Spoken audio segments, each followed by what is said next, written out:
Okay, at 5:31, we will call to order the Thursday, October 10th meeting of the Planning Commission. This will be a joint meeting between the Board of County Commissioners and the Planning Commission. Want to welcome everyone and thank everyone for attending our work session today. I would like us to start out with introductions, your name, your position, where you're from, if you have any interests, things like that. And Commissioner Adair, would you like to start? Oh, thank you, Joanna. Commissioner Patty Adair, Deschutes County, from Sisters, and I did like to keep it that I was at the ceremony yesterday. I know, I thought, wow, he went on my invitation, so thank goodness I was very lucky and I have a great guardian angel. You missed it, the pop-up popped up. Yeah, Oh, well, in a brief That's windstorm. double. Yeah. And the other woman actually was out, she wasn't unconscious, but she did have to go to the hospital, so Oh. I just had to go see my husband, the retired EMT. And he said my nose is not broken. oh, thank goodness. Well, see if I believe Bob. I'm Susan Altman on the Planning Commission for Bend, and I just am on my second term now. Matt Cyrus, Planning Commission from Sisters. Nick Lelak, I'm the county administrator. Sorry. Mark Stockamp, planning commissioner. I joined April this year, and I live in Deschutes River Woods. Tony DeBone, commissioner. I live halfway between Sun River and La Pine by kind of Quail Run Golf Course is the Lazy River South area. I'm Jessica Curious. I live between Redmond and Sisters, and I represent the Redmond area. I'm Will Groves, your planning manager. Hi, everyone. Phil Chang, Deschutes County Commissioner. I live right here in Bend. Nathan Hokiam, Planning Commission from Bend. Kelsey Kelly, Planning Commissioner representing Temelo. And Tony Williams, Planning Commissioner. I live in Three Rivers South and I represent the South County. Okay. All right, Stephen, do we have anyone with their hand raised for public comment? And is there anyone here who would like to make a comment unrelated to today's agenda? All right, so this is an opportunity for the commissioners to discuss land use issues that interest them. And if you were to look at your packet, there were some items that have come up repeatedly with the public, with different commissioners for their interests. And this will give us a chance to also provide feedback to the county commissioners from what we're hearing from our constituents. And is there a planning commissioner who would like to go first with an item of interest? Vice Chair? I'll go first. I'm just really excited to address dark skies.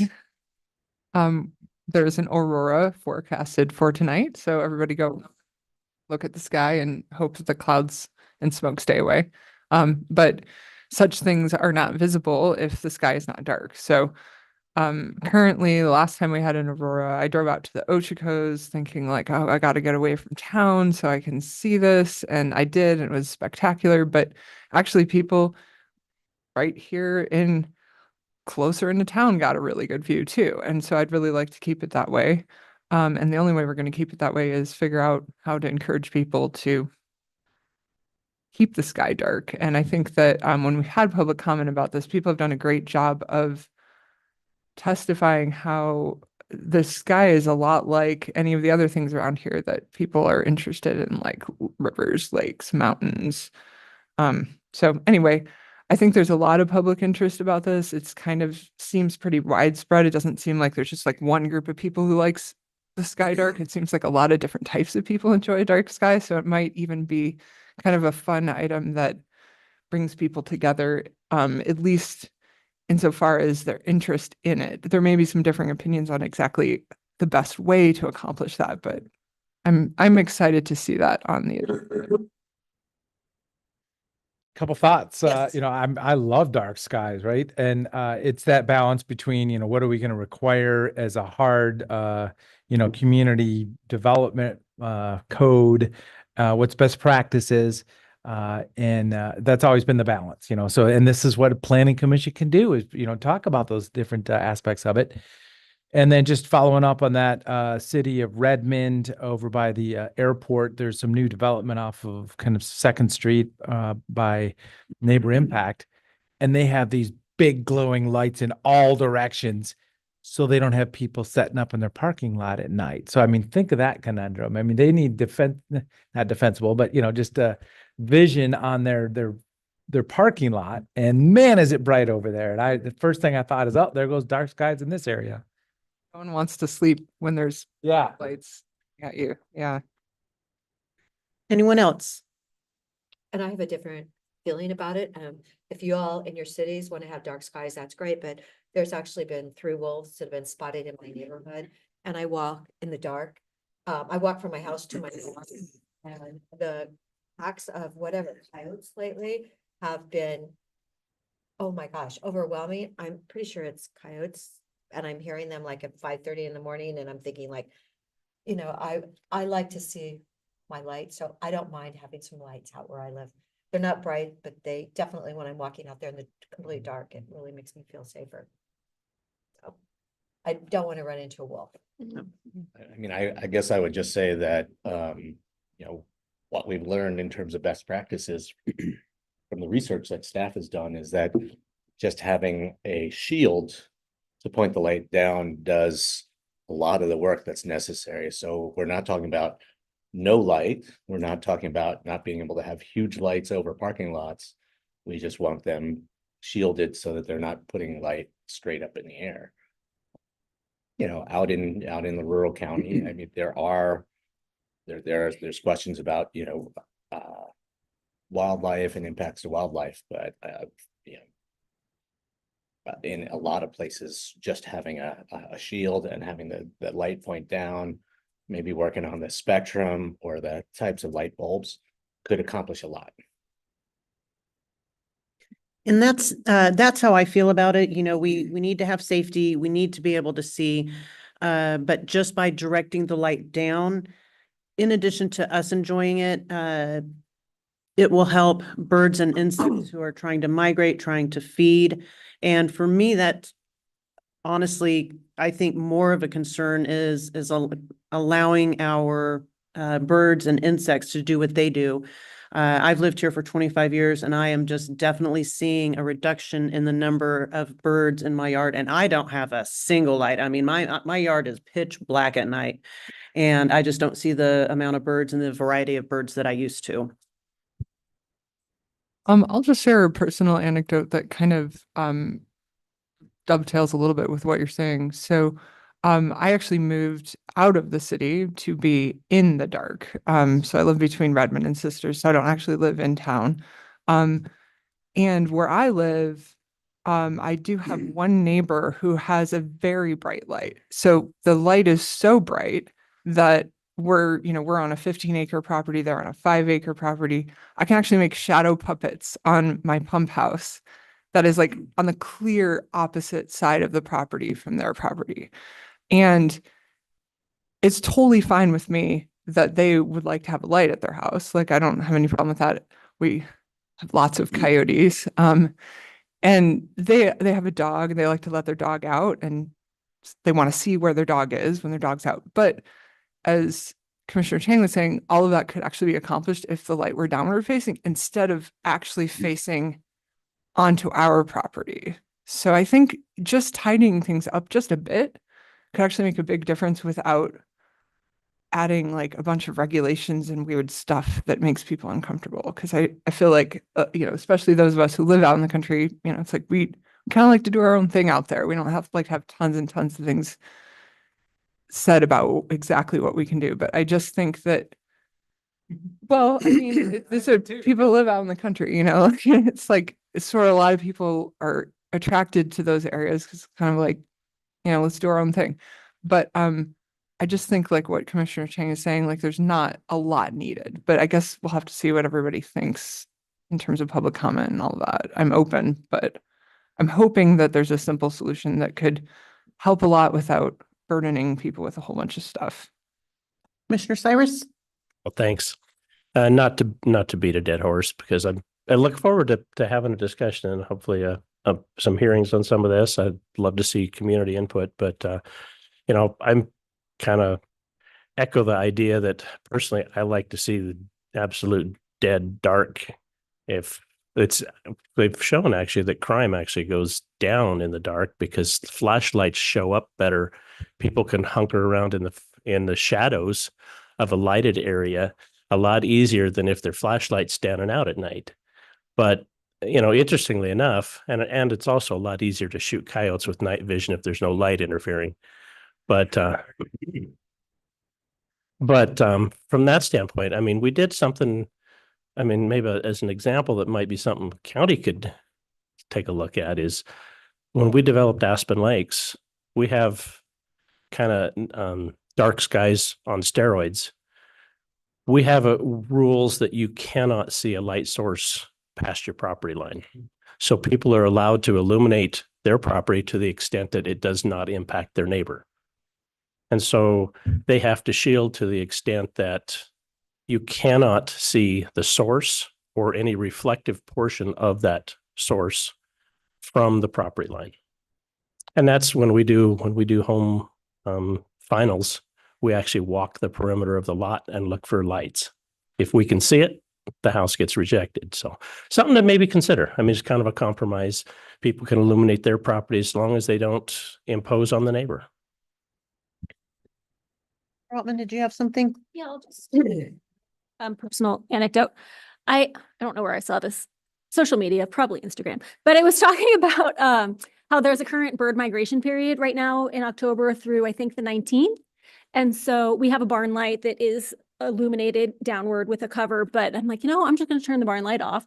And right away, I think the first night I was like, oh my gosh, the stars. I mean, I wouldn't think that just one light would make such a difference in my ability to see the stars, but I could see the Milky Way and it was so beautiful. So we've just left it off and I use my flashlight and I go out there and now I hear the owls. They're like, where's the owl? I'm like, there's 3 owls. There's like one over there and one over there, and one over there. And I think that I just enjoy the inviting aspect of interacting with nature, either just looking at the stars, which are beautiful, or I like critters on my property. I don't mind. We have a coyote friend who comes through.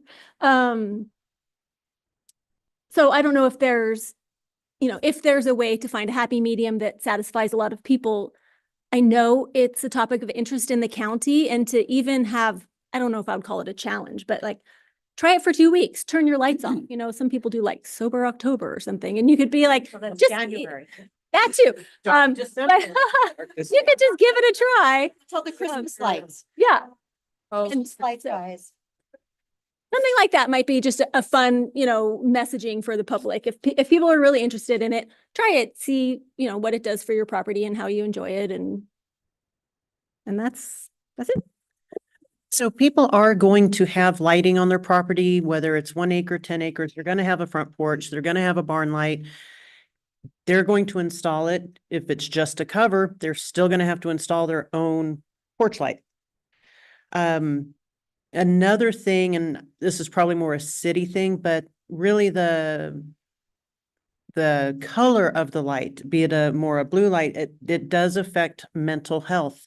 Bright lights are damaging to mental health. So if we can just kind of maybe slowly start with 1 or 2 things, and I know funding wise, we need to make it something that is more driven by the citizens and residents. It's something that not the onus is put on them, but if you're putting up new lights, these are the new county codes that must be hooded, and then their neighbor can turn them in, but we're not having to outlay a lot of money on this. So anyone else? All righty, next topic, anyone? So just starting kind of at the top of the topics of the day here. So Newberry Country Plan, the EPA Community Change Grant. And one of the things that's going on in the city, so not the land use that we're involved with here, but inside the cities, the Highway Center was just scraped off of the earth over there. So that's the building that was there since the 30s or 40s or 50s. I know that Carol Brewer and her family has owned it for this whole time. Where are we Highway talking? Center, which is the old building on the west side of the highway, southern part of Lapine. It was the Oh, yeah, and Coaches is gone. and Coaches across the way, yeah. Mhm. But the Highway Center is the historical building. Yeah. You know, people talked about trying to save it. And it was basically hand done timber square box in the middle with little buildings built off of each side, and it just wasn't going to be able to be moved or saved. But my point is the anxiety about change is happening right now in southern Deschutes County. That Newberry Regional Partnership, I know that Nicole's involved with that, and the communities working together. That's Sun River, Lapine, Northern Klamath, Northern Lake County, the larger area about, what's the action and vision plan for the area. So that's happening also, which fits right into this, Newberry Country Plan update. It's wonderful to have a chapter for that southern Deschutes County area, and I know it'll come around at some point. I guess my message for this group is 10 years ago, probably last time Newberry Country Plan was looked at and published.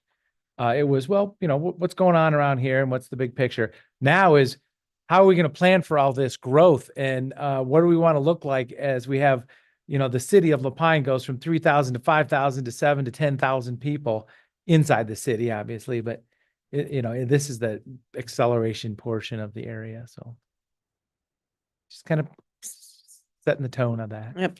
And along that line, for me, the biggest part of the Newberry update is the water resources. It is continually unending.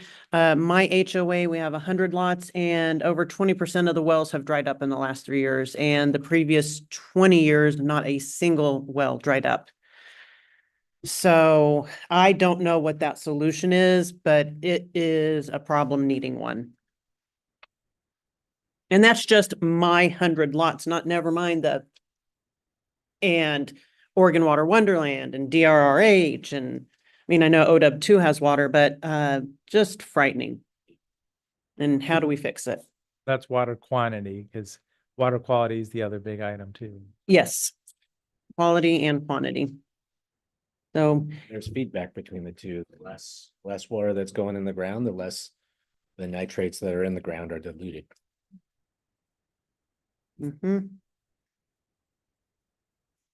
And for areas like me, we do not qualify for most grants. We are unincorporated, unrecognized, like Oregon Water Wonderland 2 is recognized.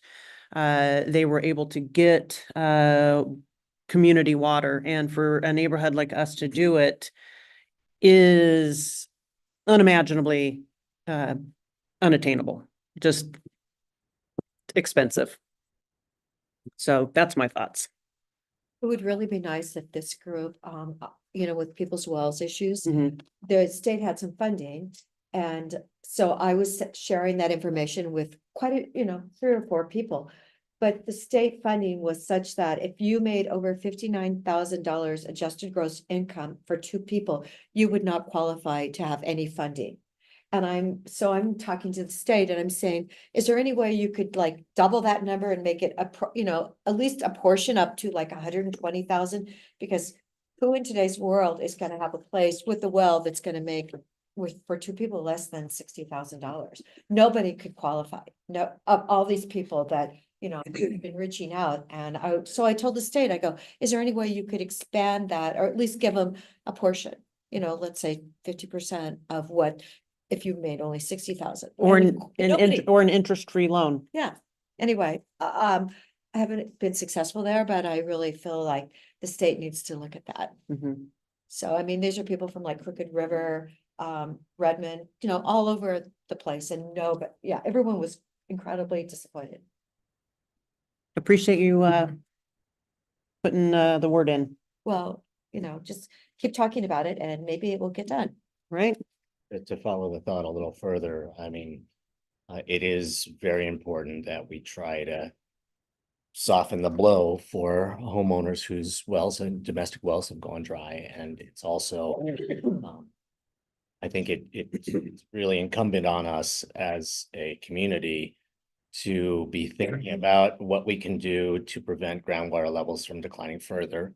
You know, the Oregon Water Resources Department, when they were putting together their new groundwater allocation rule that only affects, you know, large, you know, community water system permits, it doesn't affect exempt wells, exempt wells which don't have permits, but you know, they did an analysis that showed, you know, we have another 10 feet of decline in the region, and there will be thousands, you know, we have 18,000 exempt wells in Deschutes County at least, and thousands of those would go dry with a 10-foot further decline in groundwater levels. And we've been losing, you know, you know, in South County, it's much more complicated, but in the Bend and Redmond areas, we've been losing a foot a year for the last 20 years. So there's, you know, we absolutely want to take care of the folks whose wells have gone dry. And if we don't want to have to deal with thousands of additional wells needing to be re-drilled at $40,000, $60,000, $80,000 a pop, then we need to be thinking about what we can do to stabilize groundwater levels in the area. Commissioner Cyrus. Yeah, I would agree completely. I think we need to take a hard look at all the different impacts. I mean, groundwater is a huge issue in this area. We've got a basin that, I mean, we've got a tremendous aquifer that's deep, but all the shallower ones, a lot of them are hydraulically connected to the surface waters. You know, we're impacted by a couple of things specifically that we didn't have 120 years ago, was the amount of junipers we've got now that are interfering with recharge. And we've also got an equilibrium that's built up over the last 100 years. The irrigation districts have got a natural groundwater recharge system with all the ditches and canals that are now being piped. I mean, our district specifically, once it's almost 100% piped, and direct impact on wells that went dry immediately on piping. I mean, mine was one of them, and that was a $25,000 replacement. Well, it went dry within a month of the canal being piped that went past my place. And that well had been there well over 200 feet deep. And I now have a 450-foot well. So the studies that the USGS did, or actually the Bureau did a study on potential impacts of water savings back in I want to say the 90s, and through piping. And in part of their study, I specifically identified a specific well in the Tumalo area as part of their study area that was 600 feet deep, that they showed a direct link to the canal in the Tumalo irrigation district.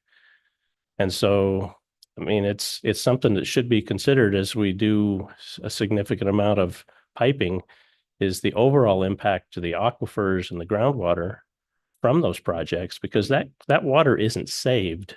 It's water that isn't recharging the aquifer. It's just rerouting it. And so it's something that we may want to, tap the brakes a little bit on some of the conservation projects because of the unintended consequences of the groundwater impact. The canals are being piped is to solve for our surface water problems, which are also a real thing. I mean, the State Water Resources Department, their most recent analysis of groundwater level declines in our area indicated that more than half of the reason for the declines we're seeing is climatic. We've just had a whole lot less rain and snow than we have historically in the last couple of decades. So maybe 5/8 of the problem is climatic. 2/8 of the problem is too many straws in the ground. So the groundwater withdrawals that we have are overtaxing what's currently in the ground. And then an eighth of the problem is canal piping, and it's typically very localized to the canal corridors. And it's a really tricky thing to think about, because they're taking away artificial groundwater recharge in order to restore flow or maintain flow in surface water bodies like Deschutes Creek or the Deschutes River, or the upper Deschutes River. So I would if there's interest in the Planning Commission in these issues, something that I learned about when we were working through the comp plan draft was that there are at least a couple of other counties that have developed policy around groundwater stewardship in the state of Oregon. Both Benton County and Marion County, one in their comp plan, and then they followed that through with other policy, and then one just in their code, essentially have policy that says when you want to make an application for new development, you need to demonstrate that you're not going to harm the other groundwater users in your area. And you will not have a substantial impact on groundwater level decline. And I wanted us to include a goal to explore those kinds of policies in the comp plan, and I was outvoted on that, but that's something that certainly the Planning Commission could do some homework on for us if that was of interest. I think you've heard from a lot of residents that there are concerns about finite groundwater resources and stress about whether we're taking too much of it. I mean, to go back to the 5/8, 2/8, 1/8 thing, maybe precipitation levels will go back to historic averages. That's not something we can control. The things that we can control is the 2/8, too many straws in the ground, and the 1/8 canal piping. But just to put canal piping in perspective, it is the smallest of the three things that are causing groundwater level declines. I was going to point out that southern Deschutes County is a lot different than the north part of the county. We're talking 40 feet to very good for domestic uses. Going down, I think of a 20-foot section of well pipe. 2 sections is going to be 40 feet. 3 sections is 60 feet. Then the well drillers say, well, if you go down too far, you end up in a mineral pocket. And so, yeah, you agree. And you got to watch out for it. So you don't want to go down to 100 feet in some areas. And then you just mentioned, what, 800 feet? Or, 400 to... Yeah, the primary aquifer is 800 to 1,000. The depth of the well you mentioned? Oh, I went from 2 something to 450. Yeah, so 450 is 20-foot sections or whatever it is. I mean, it just keeps going and going. So just pointing out, it's very different, the geology. And, the surface water used to be the catchments in the Redmond area. That was the winter flow for the stock and domestic water use was the surface flow. And then whenever in 50s, 60s, learn how to drill deep into rock and find out that we have a lot of water here. So it's an interesting dynamic. And then, showing that we're not affecting the groundwater as a land use application, that can be contested too. We've been in here for land use hearings with hydrogeologists showing that, this is going to do this, this is going to do that. And then I don't know that stops it. Yeah. So this is where we get to discuss those dynamic topics. Well, at least if there was some evidence presented to us when we're deliberating on any X, Y, or Z land use application, it would be better than shooting in the dark, in my opinion. I guess I would just also say, South County is different. You don't have junipers, you don't have canals that people are piping, and people's wells are still going dry. And if you look at the data for the Fall River, for example, that pattern of reduced precipitation showing up in groundwater levels, the Fall River is doing the exact same thing the Metolius River is doing. And last year was one of the smallest discharge years on record for those rivers. So, I mean, that's a pretty good indicator of what shallow groundwater is doing in those areas. Commissioner Cyrus, did you have something to say? Sure. Like I say, we can agree to disagree on what all the eights look like, but I think one of the ones that is being overlooked quite a bit is, like I say, the juniper impact.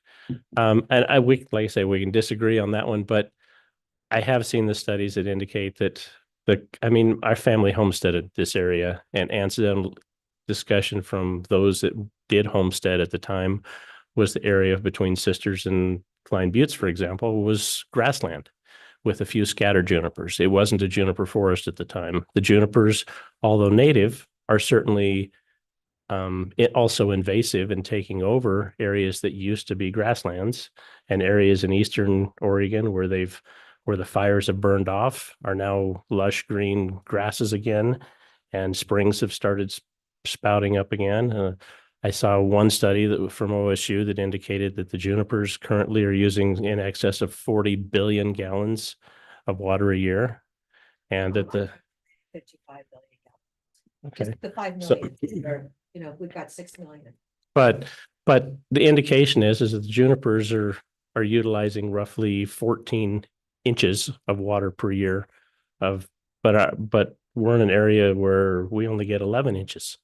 And so the junipers are intercepting 100% of potential groundwater recharge where they've pretty well taken over. And I'm not suggesting we eliminate all of them, but if we certainly turn it back to what it looked like pre-settlement, where it was primarily grassland east of the Cascades, except for the forested area. I mean, the pine and, but yeah, I mean, we've got 1,000-year-old junipers, so there's no question. But what, a lot of them some are older than that, but they've indicated that 95% of the current population wasn't here. And so I think it does have an impact. Let me speak to that a little bit. So we have over 7 million acres of Western juniper in Eastern Oregon at this point. At the time of European American settlement, we had less than 1 million. So you will not find anyone who is as enthusiastic about rolling back recent arrival juniper woodlands as itself. I just think that we need to be very clear about why we're doing that and do it for the right reasons in the right places. In the Deschutes Basin, on this side of the Deschutes Basin, the hydrogeology is very different than in the Crooked River watershed, where some of the very good research has been done. In the Crooked River watershed, shallow groundwater, very impermeable hydrogeology, and you roll back the juniper out of a watershed, springs appear that haven't run for decades.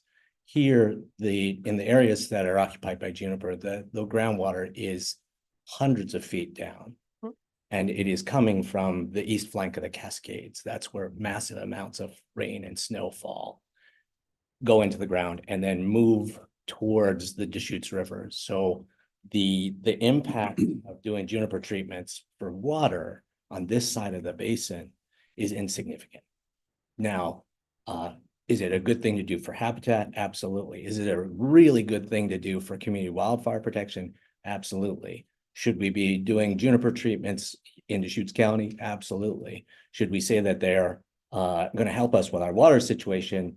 That's going a little too far. Are we allowed to ask questions? Absolutely. So, Commissioner Chang, I have a question for you to follow up on your topic of how many straws are in the ground taking the water. And that there are a couple of other counties who are putting regulations into place to help manage that situation. So it's my understanding that there's no new water to be had in the state. So and correct me if I'm wrong, there are no new water rights. No new groundwater permits. Okay. In basins that have experienced significant decline. So places that haven't experienced significant decline, you can still get new groundwater rights and get permits. And here in the Deschutes Basin, one of the things I'm actually very concerned about is exempt well properties don't get permits. So we have this new state groundwater allocation rulemaking that's going to clamp down on our cities, on destination resorts, on anyone who's going to work off of a community water system, central community water system that requires a permit. But if we put the squeeze on the city of Redmond, the city of Bend, the city of Sisters, city of Sisters is not in a place yet where they would be cut off because this new groundwater allocation rules, because the declines aren't as great on the west end of the basin because of what I was just talking about. The water goes in the ground up in the Cascades and then moves east and north. But if we're cutting off the cities of Bend and Redmond, then we're making it much harder to get water and putting huge new costs on new development in those places. I think it'll actually drive more rural residential development because you can just sink an exempt well. You have a rural residential property. You just get to do that. And we all have a sense of how many people are moving to this area. The water consumption of a rural residential property, your kind of standard rural residential property, is way bigger than the water consumption of a 900 square foot apartment. It's not, you can't even compare. I mean, if you have an exempt well, you are allowed, under state law, you're allowed to pump 15,000 gallons of water a day out of the ground. Doesn't mean that people are doing it, but you're allowed to, and you're allowed to have up to a half acre of irrigated landscape. And that is, just again, thinking about how many people are coming here, how you accommodate growth with limited resources. We can't be driving people towards creating the most water intensive households possible, in my opinion. So my question about that, to clarify, is if you're talking about putting some kind of statute rules about how to manage this, you would be talking about the rural areas, not the cities. Am I understanding your point, your position? I mean, at the county level, all we can do is control land use in the county. At the city level, I mean, they're already doing this. That the city of Bend, in the last 10 years, maybe I'm not going to get these numbers exactly right. The city of Bend may have grown 20,000 people total extraction of groundwater by and surface water by the city of Bend. It's been flat. So they've added all those people through conservation. In the last 6 months, the city of Bend did this program where they offered people up to $3,000 on a square footage basis to tear out their lawn and xeriscape, because now the city is at the point where they don't, A, it's super expensive to dig a new well, and B, the state may not even allow them to do a new well anyway. So they're basically trying to accommodate more and more people with the same amount of groundwater that they've had. So they have this kind of natural, the capacity constraints plus the cost. They have this driver to conserve more and more water within the existing households. And so could the county be more restrictive than the state if it's allowable by state law to have an exempt well? Then could the county say not here? Through these policies in, that I mentioned in Benton and Marion counties, that's exactly what's happening. Regulatory approaches are one thing, but I really think that we could have voluntary incentive-based programs as well. I talked to a homeowner sort of north and east of Sisters. And he was telling me about how his well it was getting marginal. He was getting very concerned about it. And he got a consultation for a new to drill a new well. For him, the quote they gave him was $100,000. He heard that and he said, you know what? I'm going to tear up my lawn. I'm going to put in some cisterns on my house, to catch every last drop running off my roof. And I'm going to see if I can just nurse this existing well for a few more years. And, after doing all that work, somebody should write him up, write a case study up. After doing all that work, his marginal well is now meeting the needs of his household. And I don't know whether it's going to last for 10 years or 20 years or whether he's good. But I think if we offered property owners the opportunity to make their home more water efficient, there are a lot of people who would be interested, if for themselves or for the good of the whole. I have a number of neighbors that have their entire acre in grass. They're And- supposed to have a half. Oh, I know, but you try to tell someone that. Yes. Therein lies the problem.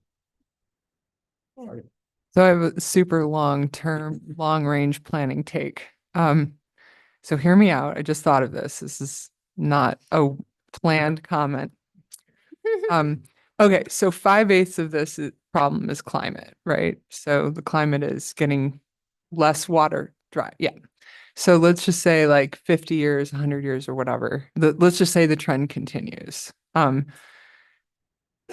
We also know that water usage is what, like of our percentage water usage right now, it's like a pretty small percentage is residential use. So let's say we get really good at minimizing residential use and that goes down to whatever, I don't know, is it 8% or 9% or does anyone remember what percent is residential? Yeah, So let's just say we get, total agricultural utilization of water in the basin is probably 720,000 acre feet. Total domestic, residential, municipal, maybe 40,000, 45. But agricultural use is almost all surface water.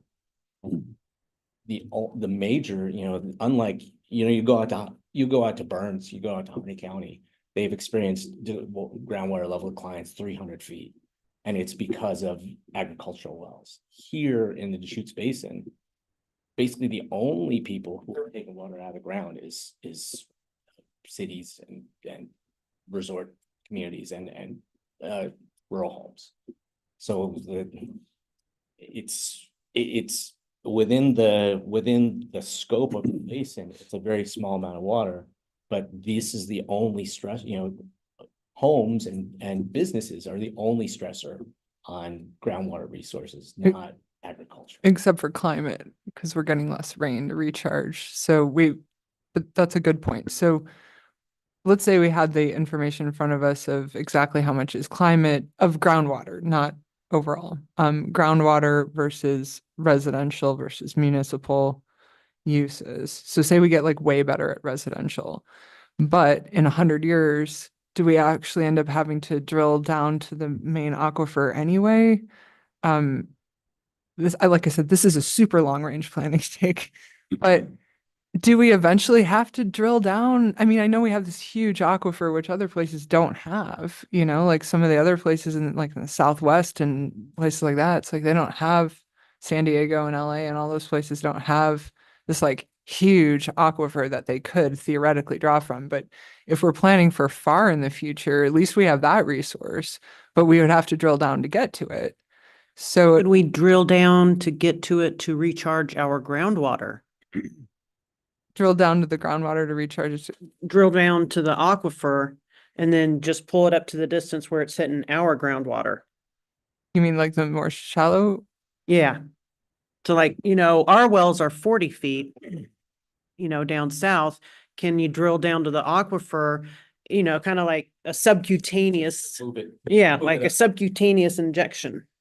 I mean, at that point, you would just, There's not much of that happening in world or in the arid west, but what is happening is there are groundwater recharge projects. So taking, you know, like you picture this, there's massive rain on snow event, huge flood. If you could catch that water, put it in the ground instead of having it flush down the river, which it's important to let the river have that every once in a while, but you know, if you could catch half of that water and put it in the ground and bring your groundwater levels up, then that's an opportunity. They're doing the city of Prineville is doing a groundwater recharge a program just upstream from the city. And they have very unique hydrogeologic conditions there. So it's not something you can just do anywhere, but there's been a lot of discussion in the water collaborative, that Shoots Basin Water Collaborative, about groundwater recharge programs.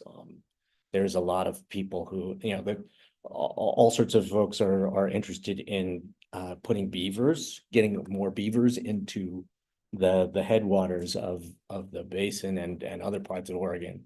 And they do all kinds of great things in terms of habitat, but one of the, you know, they basically hold back water in the top of a watershed.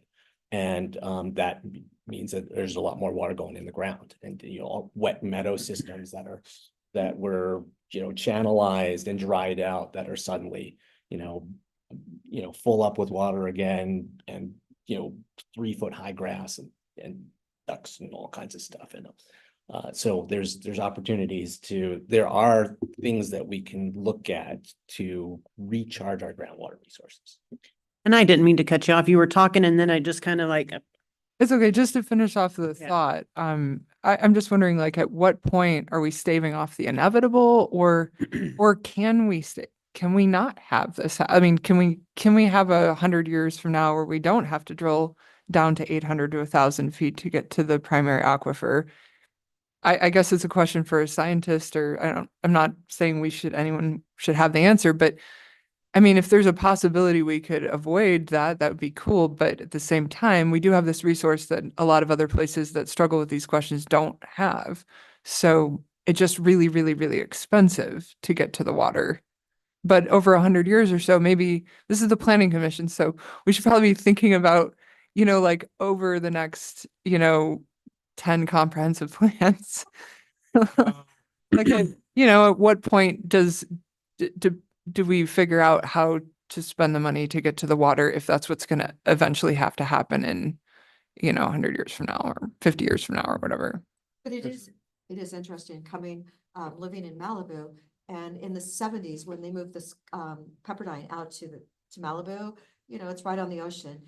But they use all their gray water for all their landscaping. It helps with fire prevention whenever the fire, you know, it's all green around the school. And I'm always going like, why isn't that done elsewhere? Why isn't the system to advocate for use of gray water?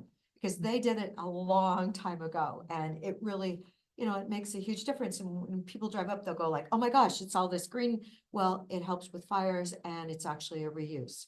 So, you know, it's like the water out at you know, the Bend sewer, and we need to get it to North Unit, and yet seems to be an issue there. Hmm. You know, how do we transfer that water? And then when you see the giant canals out, like the COD ones that haven't been piped yet, and they're huge. So I'm just, you know, and I know, what is it, another $500 million or something to pipe them? And what are we gonna really gain? But if we could format the gray water, I find that could be something that would be usable. And, you know, hearing about people in the city of Bend, they were actually advertising, you know, to take out your lawn. But unfortunately, Janice Garceau and I were having breakfast one morning with someone, and they had taken out their lawn, but then they put in bark. I was like, oh my gosh. And Janice and I both, because she lives in Crooked River, we're both going like, oh my gosh, you do not put in bark. That is definitely not the surface that you want around your house. So anyway, if you're gonna take out your lawn, be sure you know what's the safest thing for fire prevention? I'm sure. Yes. My mind was going to where, exactly where, Commissioner Adair and actually earlier, Commissioner Chang, thinking about, innovative solutions, recycling gray water. And, Phil, you're talking about, over in Prineville, the Crook County Water Treatment Facility and Wetlands Complex over there is such a very, very cool project. And I realize that, it's a small scale and that's a much smaller community than City of Bend, for instance, in Deschutes County, but scaling it up and, 100 of these innovative sort of solutions, thinking in the time scale that you're talking about, Jessica. And I know that next to that project, I don't know how many acres, hundreds of acres that is there, with a series of step down wetlands, tremendous wildlife habitat, groundwater recharge, gray water recycling. It's got all of that, to use the hackneyed phrase, win-win-win kind of thing. It's been featured nationally. Now the Deschutes Land Trust has bought up a large piece of land over there adjacent to it, the Ochoco Preserve, at a juncture of Crooked River, Mackay Creek, and Ochoco Creek. So there's hundreds of acres there, and they're re-meandering those previously engineered straightened waterways so that, and then they've got beavers moving in there too. So the water is slowed, the groundwater is recharged with surface water, it's filtered and cleaned. That's turned into an incredible specimen project over there. That's partly the city of Prineville, and then it's partly an NGO, an environmental NGO. I would expect to see that featured probably a lot more in state sort of national news. And I see no reason why we can't do something like that in Deschutes County. It's not going to solve all our problems, but those kinds of things scaled up, and a number of them will begin to make a difference. The city of Redmond, their expansion of their wastewater treatment capacity, they're doing a constructed treatment wetland as well. Those are great. No, there's no stream next to it, but Yeah, those are just wonderful projects. A lot of science. It's very cool. Have we tapped this topic out? I have a personal, Okay. just to finish this topic, we had deep in our well last summer and we had to deepen it 100 feet. So we were in the 515, we had to go into the 600s. And it was $33,000 to our family. But what was also an impact that I don't think, you don't think about till you've lived through it is, so we were on the, I called there's two different well dribblers in town, and one guy gave me a 6-month wait period. The other guy gave me a 4-month wait period. And so my family, luckily, so we went the 4-month, shocked. And then luckily they were able to do it in 2 months. But for 2 months, my family, luckily it was irrigation season. So we would literally have to walk from the upper pond with 5-gallon buckets So weigh 40 pounds each. to flush the toilets. And we had to bring in, luckily we, took out our camping supplies and went to my parents and filled up our waters. And it's a huge burden to wait to have your well drilled. And so that's just not a topic that you think about much, but it luckily we had family in town. We can go shower at their house. We could do our laundry over there. But for a family, especially if you don't have irrigation, it's a huge impact to your life. I actually tapped into the irrigation system, ran it right into we just had non-potable water. Yeah, like you have to be creative. You really have to be creative in those situations. And I described to my family, hey, we're camping at our house. You have to use those same tactics. So everyone goes to the bathroom, number one outside, Yeah. May I ask the question? Yeah. Sure. Since this seems to be a topic of interest, I'm wondering if it's something that maybe we can consider for a field trip, if we've been talking about doing a field trip to go visit Redmond and what they're doing with this. Just maybe something to consider for discussion at a future meeting. I did call all the well drillers though, because there's Mathers and there's Atkinson and there's Abbas. And then I was talking to Robert Buckner, and he had said at the point in time, maybe it was like 8 months ago, I talked to him, that half the wells he was dealing with were actually filled with sediment when they were around 30 years old. Now he said he did have a well that was 60 years old that he had just been called on that needed to be either cleaned out or re-drilled, but he said it made it 60 years, but the normal life of a lot of wells is really only 30 years. They're kind of like septic systems. So when I heard about a few wells that were having major issues, And at first I was told that they were brand new, but no, actually, when you dug into the numbers, they were actually 30 years old. Mm. So that's another part of the equation that a lot of people don't want to recognize. It's like your septic system, it's not going to last forever and you're going to have to replace it at some point in time. But then to go back to what Jessica was saying, it would be great if you got a well that'll go for 40 or 50 years. It'd be nice if you actually got to use the well for 40 or 50 years instead of having to drill it now. So if in 100 years, we all have to be 200 feet deeper, then if people at least only had to re-drill their well once in that period, it'd be better than having to do it twice. But wells are expensive. I know we've had to replace like our pumps a couple times in the last 10 years, or yeah. So wells are expensive. And, it's kind of like, like setting aside money for a car or whatever. You're going to have to do something to your well. And 1 week, my neighbor half a mile down the road and us both had a problem. And we were like, oh my gosh, is it something? But it was really it was a mechanical issue. So, it is something that a lot of people don't recognize. But the fact that the state funding was so minimized, I really thought that we need to work on that. Maybe we can talk to the legislature and see if they can do something to change, helping people with reimbursement. Because they do weigh 40 pounds. Yeah. So I'm going to say one last thing and then we'll move on to the next topic. So an individual in my neighborhood re-drilled their well. It dried up again earlier this year or last year. They re-drilled it. It is not doing good. They have a cistern now. And for them, it costs $300 a month to fill the cistern. How deep were they? We're like, I don't know what the second or I don't know what the two dig downs were, but pretty much our whole neighborhood, I've actually pulled my well permit record, 40 feet. Oh, wow. Okay. Yeah. You don't. But if you go down like 20 more feet, you are rusty. It's just, you are not getting good water. So it's just such a. So what if you go really deep? What's the story there? You're gonna get good water again. What, at 600 or something? Oh, no, probably just 100, 120. Oh, really? Yeah. Okay. So, Simple problem. well, at least that's 100 feet. That's, if we could just get funding to help. Yeah. Oh, absolutely. Newberry Crater, they're going to go down for the hot rocks again. If you haven't heard about the hydro project they're doing, they go 10,000. Yeah. Thank you. They go 10,000 feet down is my point. I just want to say that. I mean, 10,000 feet, and they want to go a little bit farther to see if they get to super hot rocks, the next temperature up. So they're going from 10,000 down to another, I don't know, hundreds of feet more or something. Just perspective. I just had a question because we kind of got on this topic from the Newberry Country Plan that you were talking about.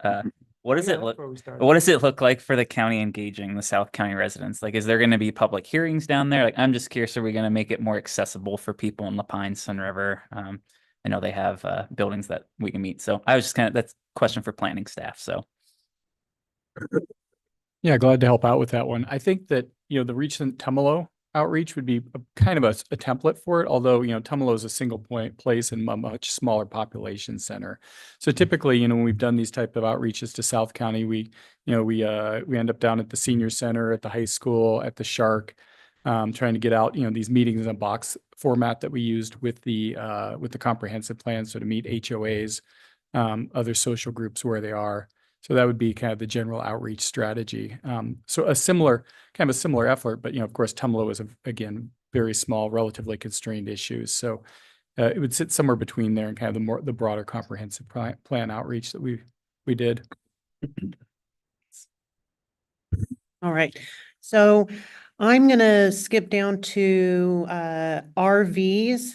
The county is considering amending the code to allow RVs as rental dwellings long-term in rural residential exception areas. And the board reopened written record and deliberations are set to go probably November 13th. So just kind of curious how the written record's going, how the feedback's going.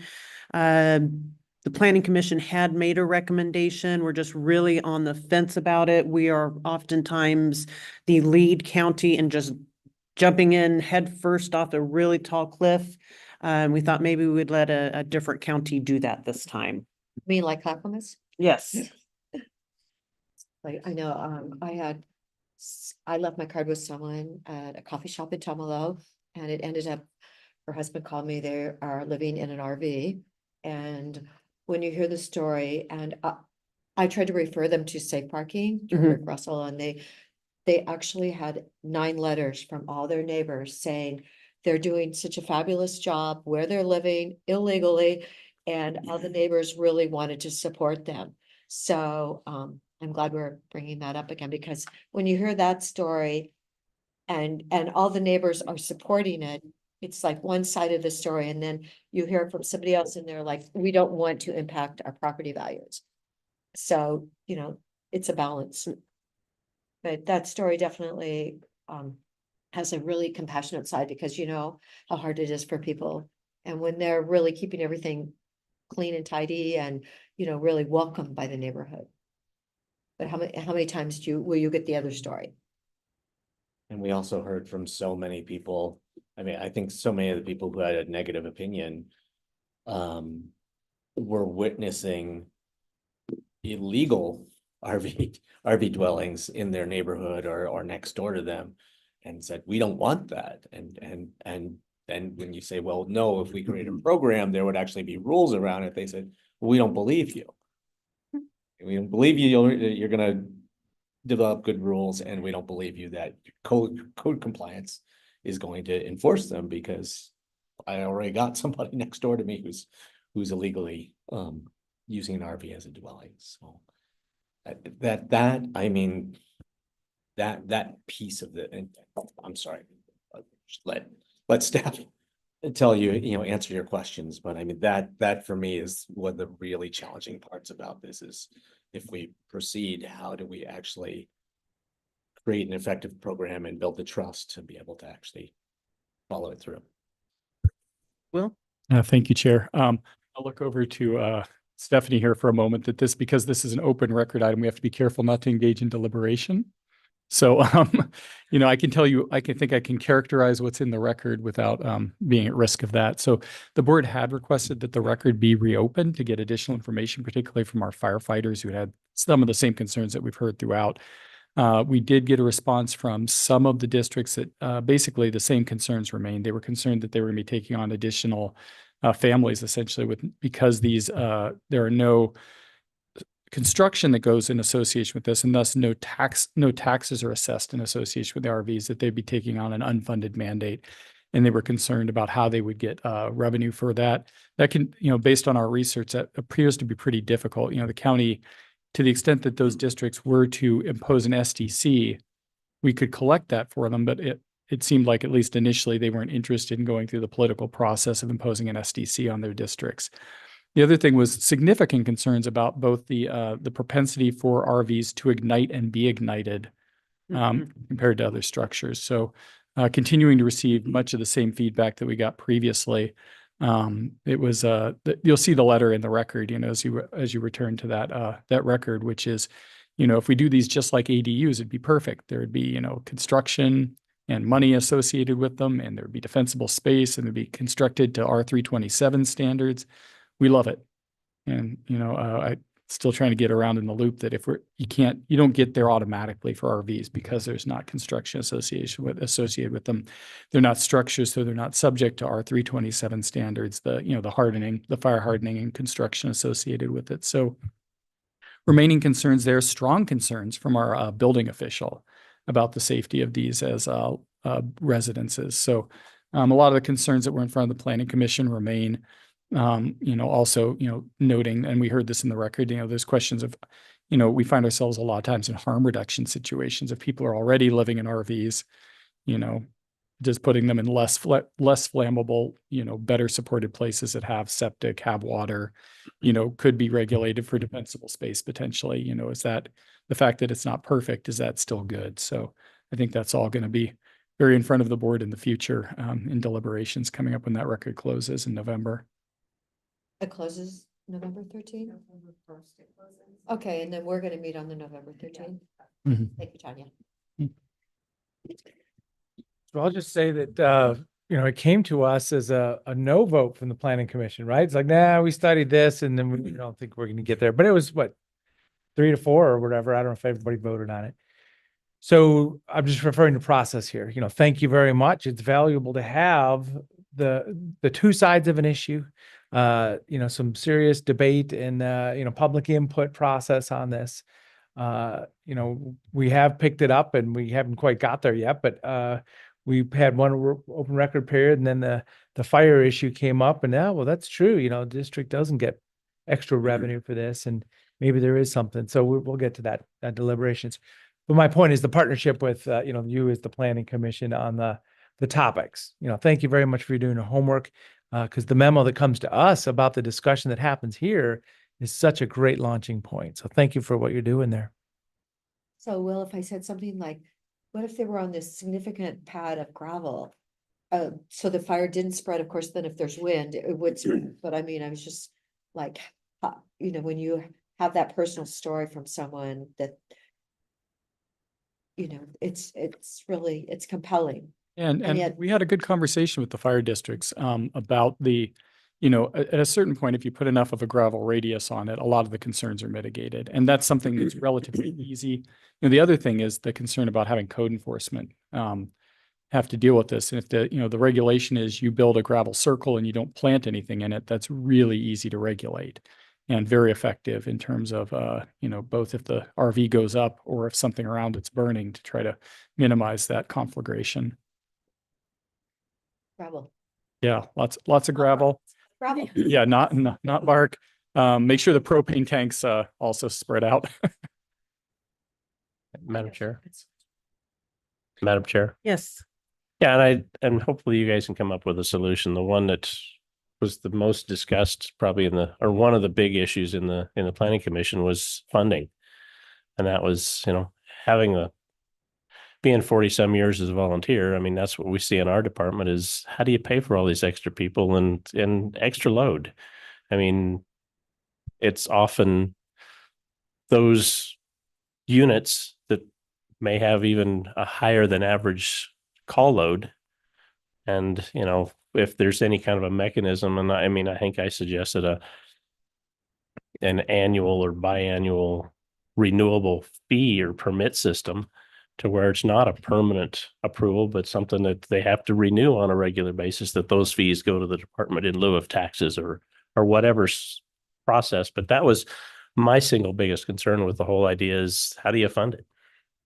And we really have gotten stumped by way to do that. So we can collect fees, but then at least as we've talked to kind of the finance folks, there's not a good way to redistribute those to a district that doesn't have an SDC. We're still kicking around, and maybe somebody in the room or somebody beyond the room has a bright idea for it, but we at least seem to be stalling out in a way that doesn't involve the districts having SDCs and then redistributing those funds. I mean, maybe there's a sideways way at that where there's some sort of surcharge that's on the permit, and then that money is allocated for the county to undertake some sort of fire mitigation effort. So it's, we collect money and we put it to fire good in some other way. But in terms of getting a trickle stream of money through the fire districts, we haven't found a good way to do it. So here's the thought. What if there was a possibility of any of this that I assume the property owner is going to have a permit. Yes. And if the assessor were to buy into the idea that each permit is worth X number of dollars in additional assessed value, then you could do kind of a backdoor solution to the additional assessed value to cover the taxes, because that permit is worth whatever per year in additional assessed value, which translates to new taxes. It'd be interesting. There are pretty tight constraints about how they operate the tax code, but I see where you're going with that is to try to assess some sort of value. It'd be interesting to see if there's a way at that. And maybe it would require a legislative solution, but the legislature is the one that allowed for this process. And maybe they also provide, so, say, throw just a hypothetical number, maybe that permit's worth an additional $100,000 in assessed value to that property as a way to offset the additional. Then the fire districts, I'm sure, would be happy to buy off on it because they're not, like you say, won't have an unfunded mandate. Yeah, it would be interesting, especially one of the concerns we've heard consistently is the cost of the permit. So, certainly, that being sort of loaded into the taxes with the property is, again, both the districts and I think probably the property owner would rather see this as a trickle rather than a one-time lump sum. At least that's what we've heard to date. It would be interesting to see if there was a way to get at that. But I know some of the brainstorming we did with the assessor, they indicated that they were in pretty tight controls on how they can assess taxes. We had a pretty in-depth discussion about creating a business license for short-term rentals. Mhm. I mean, I'm just curious whether you could use that same kind of framework for this, because as far as I could tell, there wasn't real concerns about creating a business license program for rentals Mhm. and being able to collect X fee on an annual basis for that business. Mhm. And I think the concern is then funneling that to an external entity, I think was where the concern came up. But again, we had kind of preliminary discussions on that. So certainly by the time we come back to deliberations, it's good to know that this is going to be we were already interested in this topic, and I appreciate Commissioner Cyrus's thoughts on this. This will be helpful as we talk further with the assessor about what opportunities might be present. Because the bottom line is it increases fire, law enforcement, schools, library, I mean, all the county services. So the reality is it really should be a tax impact. And if a person can figure out how to link that to assess value, then maybe it solves the problem. And like I say, maybe the legislature needs to go back and tweak it just a little bit. They created the problem. Maybe they can fix it. Thank you, Chair. So my question is, if these, okay, so let's say it is decided that these are going to be permitted, they're allowed, you come up with rules. So is there any new enforcement for those who are still doing it illegally? And if not, then what's the incentive? If I have 3 of those in my neighborhood that are not legal and they have no interest in being legal and there's no enforcement to make them be interested in being legal, what's the point? I mean, I appreciate the point, from my perspective, but from somebody else's perspective. I would almost see it becomes law. People just, oh, well, now it's law, so I'm going to do it, but I'm not going to go through the whole process, but people will think I have. Oh, so think about where we're at. We're still kind of in the echoes of COVID. The citizens voted for marijuana and psilocybin and Measure 110. We kind of destabilized the whole thing for a while. We've got unsanctioned camping in our public lands and threatened by wildfire more than we have in the past, because it's always been something out there. So my point is, we kind of got to this point. How about, we'll tip it down and start going the other way, back to not being threatened by some of these situations. So my point is, code enforcement needs to be able to be, reasonable enforcing agency out there to say, this is what we agree upon and you're working outside the bounds. So I wouldn't let go of that. We're just in a point right now where it's hard to stay on top of it. I mean, I would also say they did for a number of years now, I've been concerned about the way that we fund code enforcement, because I think it is keeping us having the capacity that we need to respond to the concerns that people have out in the county. Right now, code enforcement is tied to applications and fees that CDD collects on new development, and that doesn't make any sense to me at all. I mean, somebody, your neighbor's 30-year-old septic system is failing and pumping raw sewage onto your property. They paid, the last time they paid anything to CDD for that system was a really long time ago. That money is long gone. From my perspective, what code enforcement does is it maintains quality of life for everybody. And that is completely unrelated to new development. That's a service provided to every taxpayer in Deschutes County. So I think that we should be putting general fund dollars into code enforcement, code compliance capacity. And that, you know, that would be the way that we would be able to build enough capacity that we could actually be more responsive to the flood of code complaints that we get at the county. Madam Chair. Yes. Yeah, I would agree completely. Absolutely. I think code enforcement should be general fund because that's, I mean, it has nothing to do with planning. I would also maybe take it one step further and suggest that long range planning should be general fund because that has to do with the overall community and what the county is going to look like in the future, has nothing to do with existing permits, et cetera. And so, I mean, I think personally, I think like there's a lot of the planning department should be general fund. So now we're making budget choices.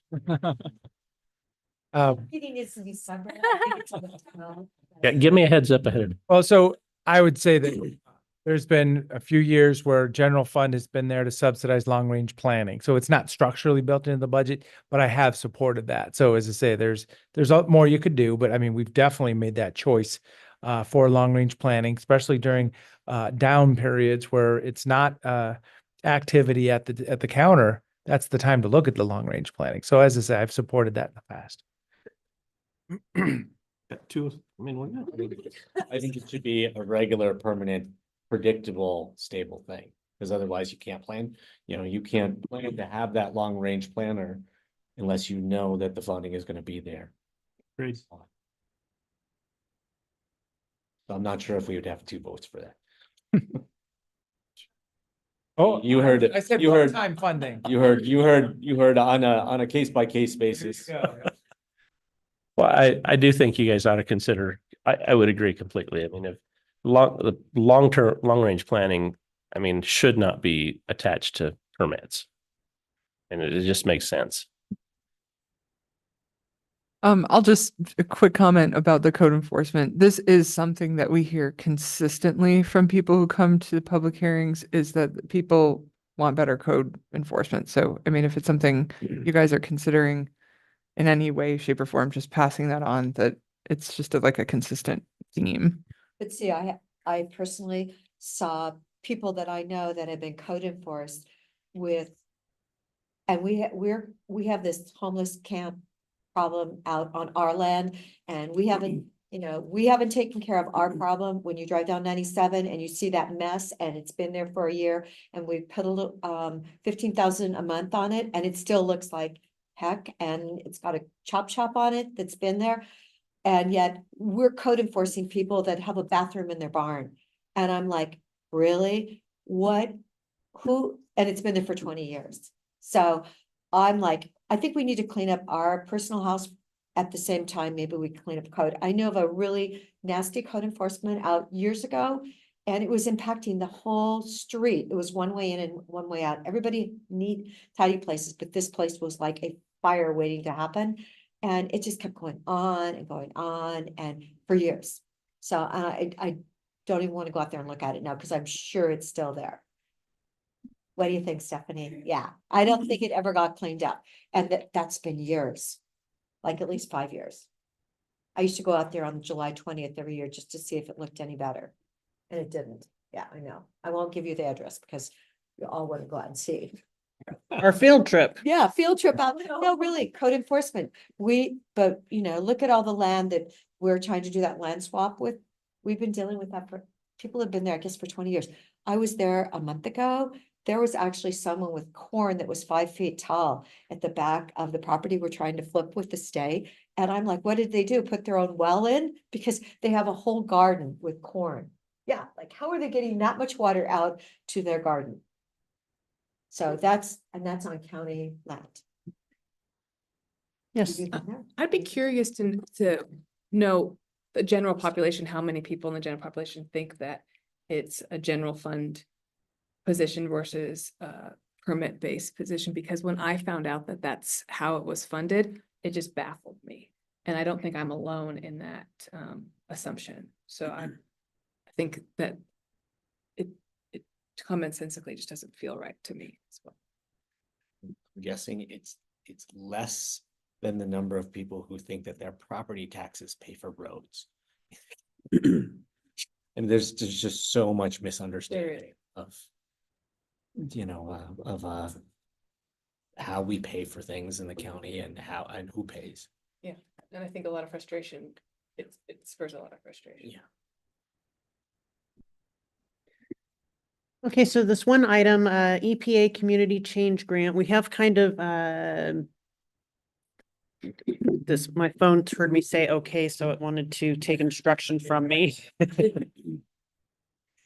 So CDD has requested federal funding for alternative treatment on-site wastewater systems, defensible space, air curtain burners, housing rehab, and domestic well improvement. So we've kind of touched upon a little bit of this.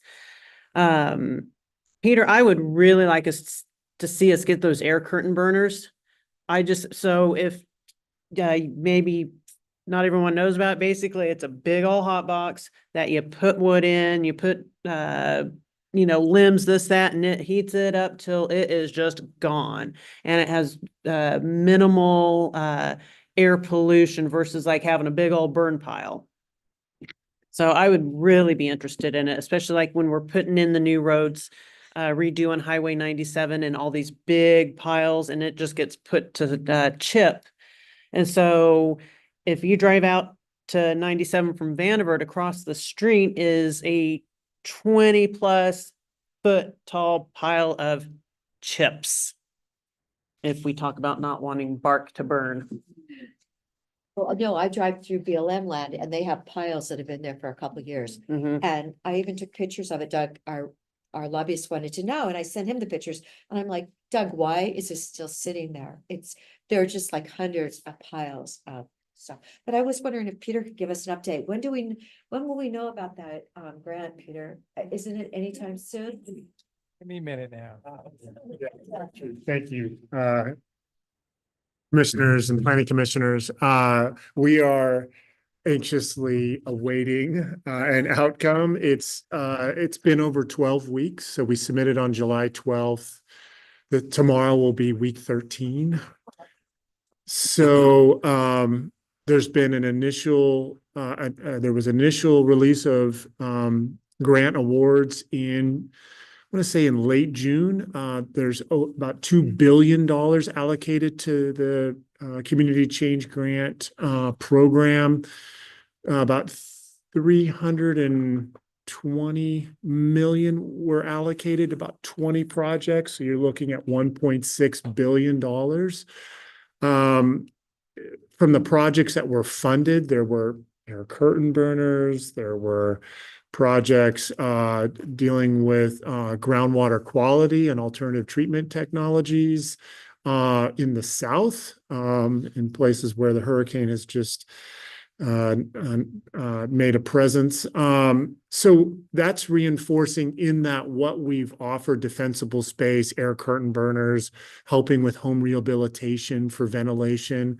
I was talking to Commissioner DeBone about this at dinner, and I've been with Deschutes County for 20 years, and of course wasn't here for the Aubrey Hall fire. But this fire season, while we've been really lucky not to have a structural fire, the smoke, obviously, knock on wood, that saw that there's snow predicted in the mountains on Wednesday, that maybe we're really coming out of the fire season. But this fire season has had, the Darlene fire, the Little Lava fire. It's been on the edge of our communities. And it certainly in this part of our basin, but also in La Pine, the air quality has just really impacted our, public health. And this project would make investments towards addressing that for those in our community that are the most vulnerable. So to Commissioner Williams' advocacy or, promotion of that, and certainly to Chair Adair as well, I think we are a very compelling applicant, and I just have to believe, what can we do but be patient? I've offered some tactful correspondences to EPA, which at least let them know that we're excited to hear about the grant announcement or the award announcement. And the other thing that's not in this memorandum, but I let EPA know, not to alter our grant application because you can't do that. But since we submitted in July, the Environmental Protection Agency identified 2 other census block groups in this area in southern Deschutes County. So more people are eligible. So think of it being north of La Pine. I can send the board a map if I haven't already, but it adds a few thousand more residents that potentially could benefit from this program. And I just wanted to let EPA know that, hey, we're aware of this modification. Here's the socioeconomic information, not to alter our grant, but just to let them know that we're paying attention to that. So, like this grant for the well improvement is totally different than what Right. you were talking Right, about. because I was talking about. But- state but- or but- federal. but Okay. there is funding, there is some funding, proportionally, it's most of the money is going to groundwater quality and air quality, but there's funding. I think we identified approximately opportunities to deepen or help modernize 20 domestic wells. So a little sprinkling there. And as for those that are familiar with grants, once you receive the grant, you do everything you can to allocate those resources. And if there's opportunities over the course of that 3-year period, I'm pretty confident we can move resources around if we feel like there's, we're maxing out on one side of the grant with resources that are available with contractors. We can move money around with other eligible areas like domestic well deepening. So Federal grant will allow you to move laterally. you have categories Yeah. in your budget, you can move 10% up to 10%. Yeah. Without seeking Some kind of major amendment. Yeah.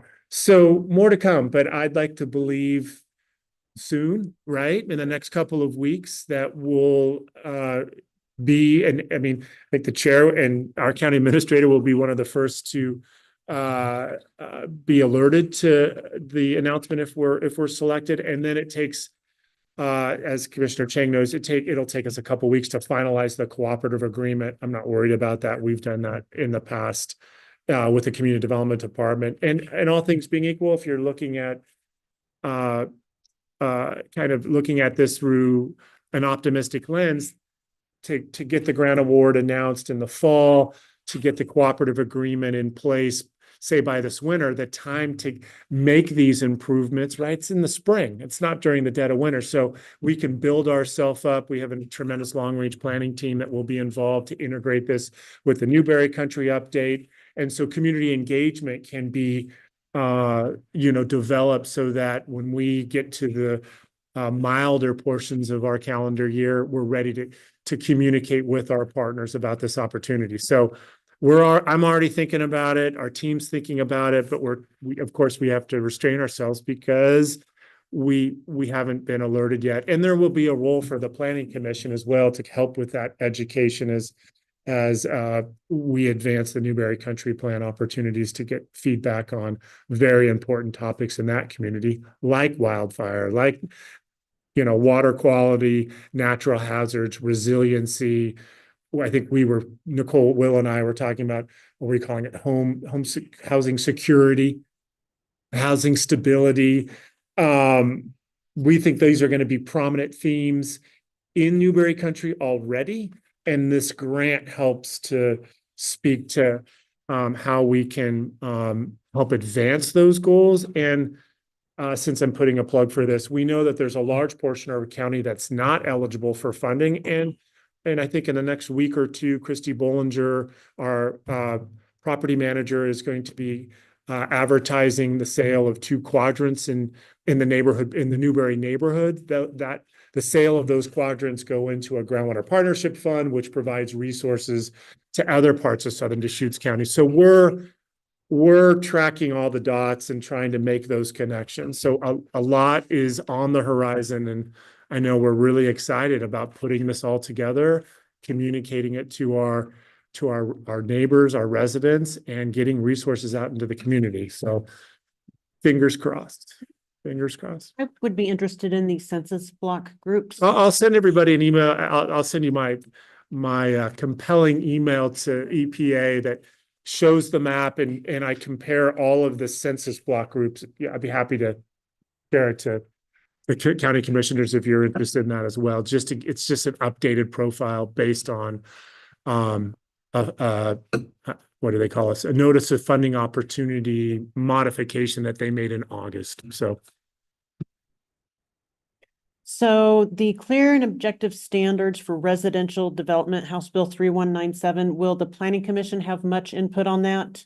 Significant impact that you will, I mean, the question's best directed to Will and his team, but absolutely Kyle's been leading a lot of that effort with others. So you're going to be seeing a lot of the long range planning team there's a little bit of a lull this fall, I think, for Planning Commission, meeting topics. We're into and getting closer and closer to the holidays. But when we turn the corner into the new year, there's going to be, I think, significant meetings and noteworthy public testimony on this project. But Will can certainly talk about that in more length.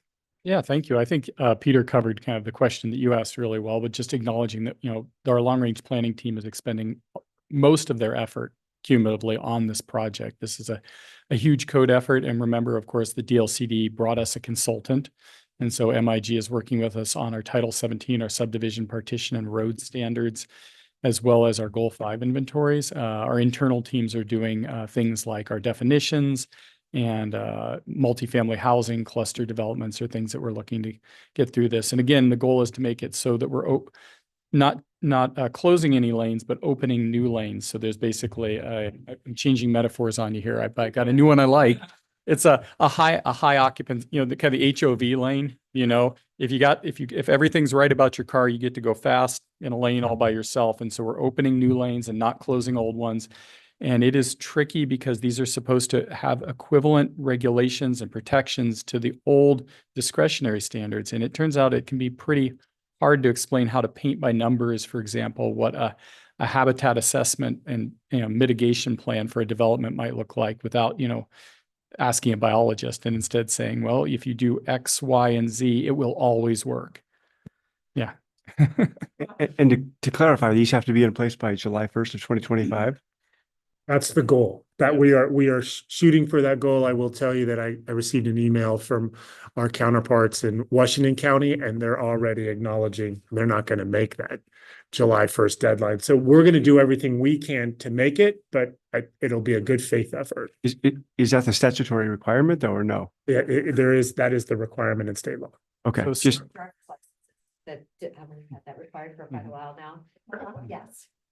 I only ask because if that is the goal, just make sure you build in adequate time, planning commission, for the board's consideration, because whatever you hear for the planning commission, the board will then hear about again and need to go through that process as we go through that. And that's in the heart of the board's budget process, et cetera. So that means some late nights at the planning commission. Well, and I think we recognize that if we put forth a good faith effort and if it extends beyond the July 4th period, and someone in the development community wants to use clear and objective standards, I think they could, as of July 2nd, they could say, hey, your code doesn't have a clear and objective path.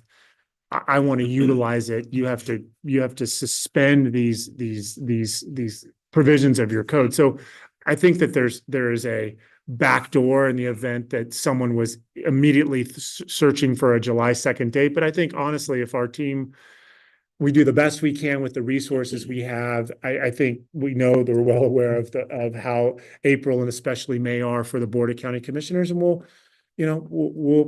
get it to the finish line as close to that date as possible. And we've been very, very open and transparent at our monthly meetings with Central Oregon Builders Association. So I don't think anyone thinks somehow the Community Development Department is hiding the ball, or maybe not dropping the ball. There's a lot of work though that goes into these code revisions that Kyle and others have been diligently identifying with the assistance of resources from the state. Definitely. And it's important to remember that at that moment, as of right now, to the extent that we have provisions that relate to housing and they're not clear and objective, we have a specific time-based shield against, people saying that that's a problem. And come July of next year, that time-based shield ends. And so I think of kind of worst case scenario is, let's say we have a standard for a road that says, when you're building a subdivision, you need to build a road that is suitable for the purpose. And that's not clear and objective. This isn't an actual problem in our code, but I pick it just for clarity. Someone could come in and say, you've said it needs to be suitable. That's not clear and objective. Therefore, that rule does not exist. I'm going to make it a dirt road into the subdivision and you can't do anything about it. That's kind of what we're up against, is seeing important provisions in our code that we use to ensure orderly development being potentially avoidable by developers. Now, in practice, most developers, in my experience, are looking to make good quality products that they can sell, and that they're not going to put in a dirt road instead of a paved road to homes they hope to sell. So I don't expect the Wild West to occur. But at the same time, we already have had developers say, hey, these rules aren't clear and objective, thus we don't have to follow them. We'll do something pretty close, but we don't have to follow them exactly. So it'll be interesting to see what happens. The other thing that's really interesting is how few Oregon communities are making any effort in this regard. It's just a handful of counties that are moving towards this, and most of them just don't have the resources, don't have the technical capacity to do this. The ones that are doing this, we're doing it in the face of really unsettled case law. And so, we don't know what's going to be enough in terms of clear and objective. How clear and objective does it need to be? Something that we ran up against is we use kind of standard manuals like AASHTO manuals for road development, third-party engineering manuals. And to the extent that our staff at the road department are using discretionary options they're put in those manuals, is that not clear and objective, despite the fact that it's an engineer doing it? And, these sorts of questions are just unanswered. So we're running fast, shooting in the dark, seeing how it goes. And it'll be real interesting. But the end result is a good one, I think, is that people will have vastly increased certainty that if they want to come in and get a permit, they know what they need to do to get it, as opposed to trying to decide what sort of thing is suitable or compatible or harmonious. So Will, as you explain that, it kind of puts it in context. There's the philosophy or the implementation culture that could go around this. Please put in a paved road that's built to common standards of arterials and collectors, or paved local roads, or whatever the terminology would be, and just leave it there. Because and I don't know how far this makes sense, but yeah, there are industry standards. There's professionals in the industry like, oh yeah, I know how to do that, instead of making all these little check boxes that we have to go down. So there's an interesting philosophy in there too. Yeah, it's nice that the discretionary, overwhelmingly the road department and, a project engineer come to they have a pretty close shared notion of what an adequate road is to get the fire trucks down, and they get there pretty easily, but every now and then they disagree, and it'll be interesting to see to what extent we can provide a kind of a checkbox based approach to it. But it's important to remember that none of the existing code is being closed down. So all the ways that we've survived to date, as a community, will continue to be there, and there should be some neat new opportunities for people who have really pretty textbook projects. Okay, so the last real item on the agenda is the FEMA 2016 biological. And Nicole, didn't you pretty much just go through all of this with us at the last meeting?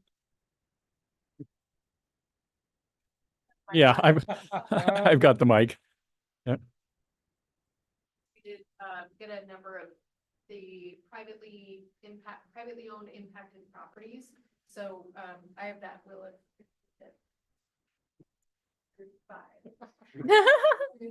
So just off the presses. And I know this is an immensely complicated topic. we were before the board. 350. The number's changing. It's increasing.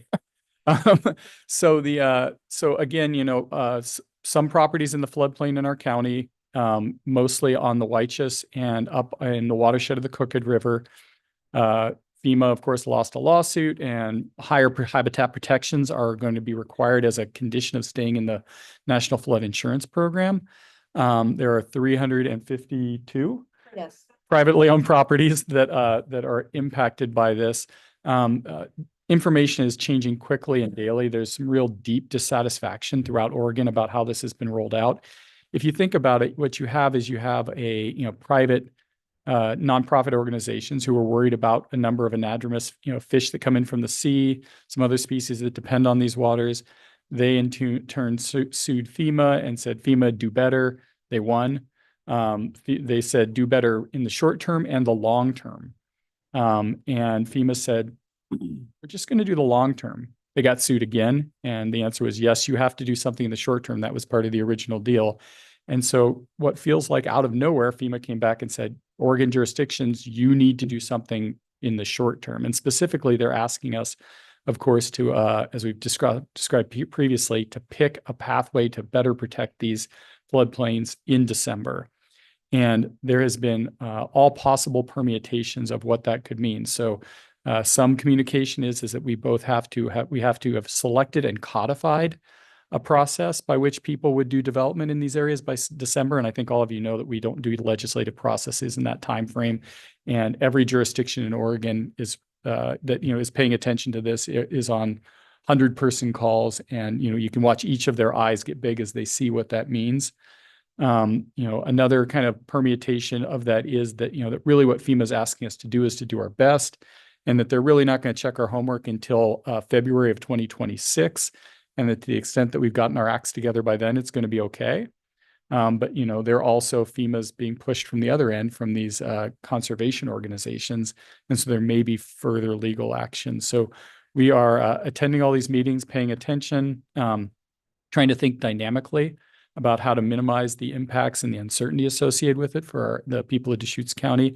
Commissioner Cyrus at our most recent briefing had a really insightful comment about the relative merits of the two paths. And you're invited to do a moratorium, which I don't think anybody's excited about for development in these areas, or to do a habitat assessment per project, which is, you're definitely hiring a biologist, and it's a heavy lift for the landowner. And then the third option is to adopt a model code, which, is something that would be operable by your average citizen, but is relatively restrictive in the regulations.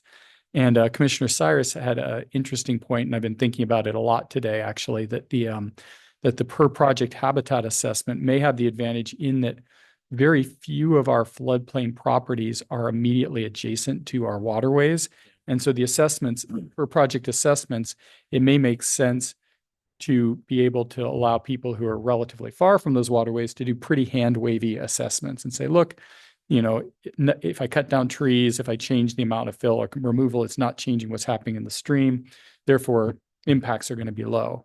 So the burdens on most people get lower, and if not clearly spelled out, they get lower. But for the people on the river, who are right up there on the front of the river, or our county road department, as as we try to deal with culverts and bridges that might be impacted in that area, we're doing a very significant biologist-driven effort. So we're all in these calls, paying attention, waiting for direction from FEMA, waiting for support from DLCD, who is also caught in the middle and was not told that this was coming.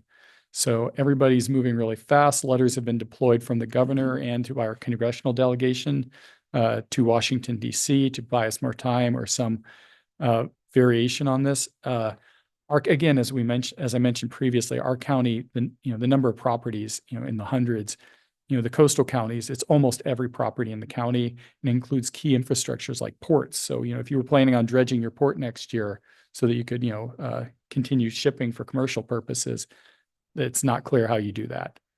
So we have a little bit of the privilege of not having the worst of this by a long shot, and getting to watch some of the other counties who are much more affected, and cities, city of Eugene, Hillsborough, all very involved in thinking about how to address this. And it's just, I think it's really a difficulty in the rollout. I think FEMA had hoped not to have to engage at this level, or to be entirely able to discharge the ability to the requirements to local jurisdictions. They, up to 9 months ago, were we're, hoping that they would basically be a pass-through and say, look, local jurisdictions, you're responsible for Endangered Species Act compliance, not FEMA itself. And it turns out that at least as of today, they continue to be responsible as the federal nexus for that program and are trying to provide us some guidance on how to work through that. So lots of information to come, but the key thing right now is that we are, rather than sprinting at an uncertain solution, we are sitting back with the pack and watching what's happening, seeing if the direction is going to change. We also know that this is a short-term implementation measure. So regardless if, when we implement this, there's going to be a second wave where the actual implementations come in. So we're going to be back at the code at some point, likely within, the next 2 years after that.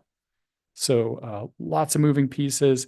And we'll be back, of course, in front of the board and the Planning Commission to keep you updated on how that's going. This is, it's, what is it? There's, for our counselor in the building, the 7 stages of grief. You can watch this in these hearings as people go through anger, denial, and bargaining.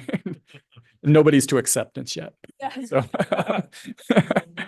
yeah. Any questions or comments? So what's the penalty or what happens if the county does nothing, does not implement? That's a great question. And it's one that I asked in a 400-person room at a floodplain conference up in Pasco, Washington a couple weeks ago. And it's interesting. Well, I mean, what FEMA isn't really all that excited to do this at all, is the general impression. They recognize the regulatory obligations. Certainly they care about the habitat. They're also not sure how to implement this. So typically with FEMA, and if we were to, so we receive the National Flood Insurance Program, including both the flood insurance that homeowners get and the disaster relief that you would get in the case of a disaster, is offered as a reward for voluntarily entering into a regulatory program that they set the sideboards on. So, the only and ultimate hammer that FEMA has is to shut off flood insurance and disaster relief in the county. They have a big hammer, very hesitant to use it. In practice, what's happened, we've seen case studies of jurisdictions who have been asked to do something by FEMA. And, as long as the jurisdiction appears to be trying to comply or interested in continuing discussions, it seems like in the experiences that I've seen, FEMA keeps the case open. It's a little bit like our own code enforcement. There was a jurisdiction that, for at least a year said, we're not going to do it, pound sand. At which point FEMA sends out a letter to everyone in the community that says, hey, guess what? Your elected officials are about to shut off your floodplain insurance, and things change really quickly. So historically, this has been a multi-year process is where I'm going with this, is that, to the extent that we're not immediately in compliance, but are, making a good faith in legislative efforts, moving towards it and in a timely manner with other jurisdictions, the anticipation is that, that we wouldn't suffer any significant consequences for it. But, FEMA is also being pushed from other directions. They're being pushed by lawsuits. So it'll be interesting to see what happens. What they've said that in the default is that come January 2026, if we're not in compliance, they would send out what's called a community assistance visit, which sounds real nice, but it's you don't want one of those to come to your town. They land a black helicopter in the parking lot. Yeah, so they're here to assist us, and they go over your entire program with a fine-tooth comb. So, Well, can I just Follow- clarify? Yes. So the properties who would not be covered under the National Flood Insurance anymore is just these 352 properties, not regular homeowners. If we have flood provisions in our home insurance policy, that is with our insurer. That has nothing to do with the National Flood Insurance Program. So almost no one has private flood insurance. All the flood insurance that you get from State Farm, for example, is a subsidized product that they're basically they're a front for the National Flood Insurance Program. So almost no one has private flood insurance. And my understanding is that flood insurance is provided per jurisdiction, not per sub area or per property. So I guess the question is, I'm not sure if that's. how many people would be disqualified from flood insurance that actually have flood insurance based on, we're in the high desert. Yeah. The White Shoes, for example, it has roughly 25% of the identified, floodplains. And insurance. I would guess not a single one of those people has flood insurance because of their location. Insurance penetration is very, very low in Deschutes County compared to the hazard. So if you look at the number of structures that are statistically at risk versus the number of insurance policies, it's tremendously low. And, that has to do sometimes with the history. We haven't had catastrophic flood losses, in memory. And Unique hydrogeology. the unique hydrogeology, incised channels. Generally, you can get out of floods just by backing up from the river, which isn't the case in the Willamette Valley. So, but also the disaster relief that comes from being as part of that program. So, hopefully, we don't have to make a choice. Tillamook County seriously thought about and looked into financing private insurance for the entire county, and it was horrifically expensive. So I guess that's my point is, bottom line, if the county said, we're not going to worry about it, Mhm. and the FEMA says, okay, well, we're not going to cover flood insurance, does it actually impact anybody? Well, it's the disaster relief. So you're talking other besides flood. Flood disaster relief. I mean, So does it cover all? Fire and storm and other disaster relief too. This Exactly. would not affect That's my other kinds of understanding. disaster relief. I mean, let's just be real clear about that. Sure. Because cutting us off from fire disaster relief Oh, that would be a very big deal. And that was my question is Mm. it flood only or is it all disaster relief? My understanding is it would be flood only. I'll follow up on that. So bottom line is, how many people are impacted? Well, I mean, I guess you imagine somebody who's on the big Deschutes, down in kind of the Three Rivers area. The flooding that we've seen is frazzle ice damming. So river freezes hard, ice chunks up, shatters, gets stuffed under a dam, waters back up. People who've been paying their insurance bills for 30 years, suddenly that insurance, if it's shut off, it doesn't do anything. And, private insurers don't step into that space, generally speaking. So I think that's really the nightmare scenario, which unlike, the rest of Oregon, which is, whole downtowns are underwater some years. I just have to then ask the question. So are the impacted properties in all county, or is it just the FEMA BIOP area, which are those 352 properties? My understanding was it'll be interesting to see. We haven't been down this path. It's always been the whole county, right? So, if you're not applying your regulations on one property, they will shut off the program to the entire county because it's the jurisdiction that's their lever. But you only have to have the regulations for Exactly. those 352 properties. And if I can, I've done quite a bit of research on this in the past. Number one, the National Flood Insurance Program was created so that people who are in extremely high flood hazard areas, who a private insurer would not touch, would have some kind of protection. And so that's the deal, is you agree to follow FEMA's rules, the National Flood Insurance Program's rules, and they insure you in a place where no one else would consider insuring. So that's why I think it has to just be the 352 property. I mean, and maybe, to Commissioner Cyrus's point, maybe those are the only people who actually even have flood provisions in their insurance policy in the whole county, because I don't. But just a little bit more on flooding and kind of the origins of this program. This is being driven by conservation groups who are interested in anadromous fish. That is absolutely true. This is already all played out in Washington State a decade ago. So people in the state of Oregon who thought that they were going to, fend this off or get something different for us. I mean, from the beginning, I've been telling them they're incredibly naive. So this is coming. The other thing that's really important to understand, though, is that FEMA's floodplain maps, where they believe the 100-year floodplain is, in some cases is only based on a couple of decades of data. So they have no idea where the actual 100-year floodplain is. And basically what this program is driving is for FEMA to expand its definition, essentially to map more broadly floodplain areas, to take in like meanders and side channels and things like that. So basically the people who are being, who should be being affected are people who are in the 100-year floodplain and don't even know it. So in some ways, for those folks, telling them that they need to back out of the floodplain is on some levels helpful. Hey,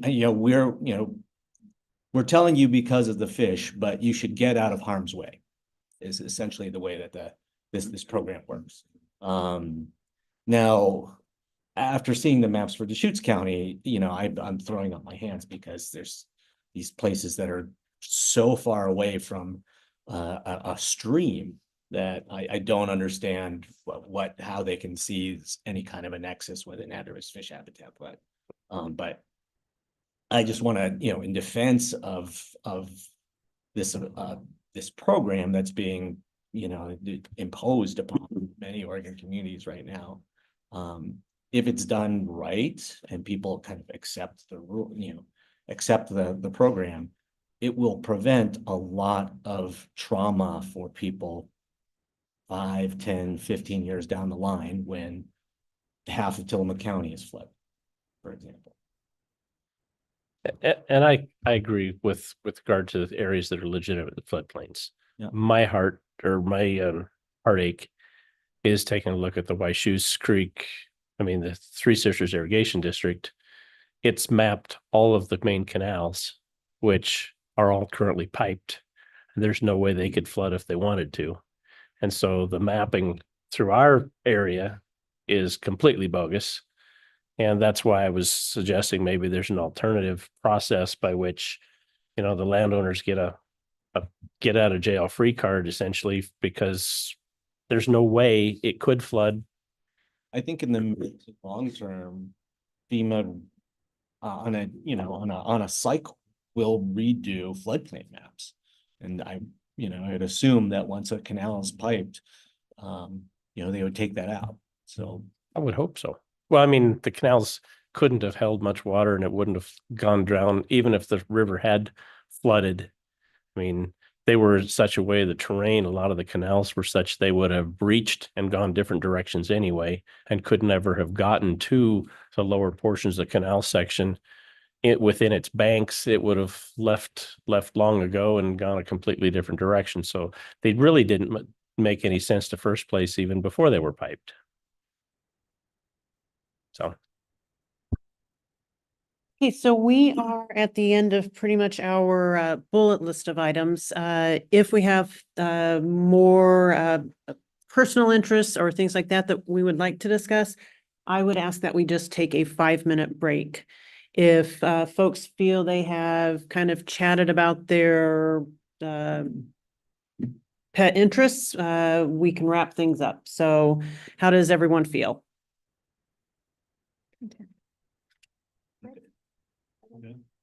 All righty. Yep. So we gotta take a 5-minute break before we. I don't think it'll take too long. No, this kind of goes in with the EPA, and then we kind of rolled into the clear objective standards, but it touched on defensible spaces. And with where I live in Deschutes River Woods, If we think we're gonna talk for like 15 minutes, do you think? I don't think so. Okay. I just Right. want to share like just my thoughts on it. You got it. Just for defensible space. So fire's major concern in the county. Fire's extreme concern, I'd say, in Deschutes River Woods. We had Project Wildfire, ODF. They hosted a talk at the community church off Cinder Butte, and it was pretty much a packed house there this spring. And a lot of people learned a lot of things that I think they just weren't aware about for like defensible space zones. So I'm just really curious what the county can do, whether it's with County Forester, Kevin Moriarty, these other programs with Project Wildfire, Firewise, what can be done just community-wide in these rural unincorporated areas to A, educate people, and B, just make it easier for fuel reduction. Like, I think one of the best things, and it's really cool to go see it at the landfill, is the spring fire-free event. I wish that was done in the fall also. I don't know how much it costs, but I think that would be amazing because right now pine needles are flying. and it's huge concern because just again, the other day, it was like the second time this year, there were embers falling from the sky again. And right now, a lot of the people they do a lot of work on their houses, there's just piles of pine needles right now. And that's just ladder fuels. And a lot of people do a good job clearing defensible space. But right now we've got these piles, it's creating ladder fuels into the trees, making it unsafe for structures. So again, I don't know if it's just like an education thing that can be done with the county forester, or if there's a way, I don't know how much it costs with not landfill to do those fire-free events, because usually it's like 10 to 14 days in the spring. But if it could be done also in the fall, it's also easier to Oh, gotcha. But when we first set it up, it was gonna cost the county $500,000 to do fire free in the spring. Oh, wow. In like 2020, when I was first a commissioner, I said, what does one fire cost to Deschutes County? Mhm. So we implemented it and then it got expanded. It was even better. And then they've kind of cut it back again. But we did have what happened to it in the fall then? Did they just say we are gonna do the half price? Because we were doing it. I would have to check with our solid waste department. I don't recall what happened to it in the fall. I do know that the material at the landfill right now is so overwhelming that they can't even grind it and give it away. It's just going, and it's the worst case scenario. It's going right to the landfill, and that's where the case is. And so That's why we need the air Air curtains. curtains. Yeah. Okay. I mean, if I could just Exactly. say Yeah. that there are I think over 60 neighborhoods Mhm. around the county at this point that have organized what are called fire safe communities. The Firewise. Fire safe. Fire It's safe. official, like a national designation. Yeah. Firewise. And they're over 70 some. When I first started, it was only 35. So we've done an incredible job. We did get a couple $100,000 worth of money that Greg Bryant is working on in your neighborhood. Yeah, it's been great to see. Yes, He's very keep active. that going. I Mhm. think what is last year of it, this next year. Mhm. So you're just saying now we have a really big problem though. So we need, how much does the air curtain cost? You know, Mark? Oh, I don't know. I think they're 100,000, Yeah. 200,000. My request is just creative ways for us to figure out how to encourage defensible space, because it was real. I've lived in the Deschutes Woods for 6 years now, and it was amazing just after attending this talk, seeing it seemed like a lot of people took it more seriously because they realized when the person who was there said, "This place looks exactly like Paradise, California," like that scares people. So it, The Firewise communities are an opportunity. It's neighborhood initiated. It's Mhm. neighbor initiated. So it's not, it's not the government kind of coming in and trying to lead you, by the nose. It is, There's a critical mass of homeowners get together and say, we want to organize a Firewise community. And then you have access to, additional resources, both technical assistance and in some cases cost share resources. And you can do things like coordinate to have a dumpster Mhm. brought to your neighborhood at weekend of your choosing, so that everybody can clean up their yard and put all the stuff in the dumpster and have it hauled away. Yeah. We did pick that program. The Firewise meeting is on Tuesday morning at 8 if you want to see it or come on Zoom for a minute. But Greg is always at those meetings pretty consistently. And they did in their program allow dumpsters all over the city and they were filling them up rapidly this spring. Yeah. So it sounds like we need to have some fall dumpsters in. I think they still have them in DRW. I'm sure they have them in Firewise places. Just the message of defensible space and fire safety. It's becoming more real with the 2 million plus acres that have burned in Oregon. So that's just what I want to help advocate for. The other thing that I think that our planning commissioners are aware of is the Senate Bill 762 requirements that are coming down the pipeline. So if you're in an area that's classified high hazard, and I think at least part of DRW is classified high I hazard. got moderate for most of it, Oh, which okay. is shocking. Well, that's appealable. If you want, but in places that are high hazard, there will actually be a requirement, and the fire marshal's office and your fire districts will be working with homeowners in those areas to make sure that they get their defensible space. And I was just gonna ask Vice Chair if you could hold the reins for a few minutes. I did need to take the break. I did have another. I did have something I wanted to bring up. Commissioner Altman? Thanks. My comment was, and this has come up a fair amount in the planning commission meetings, is community engagement and how to get more people involved.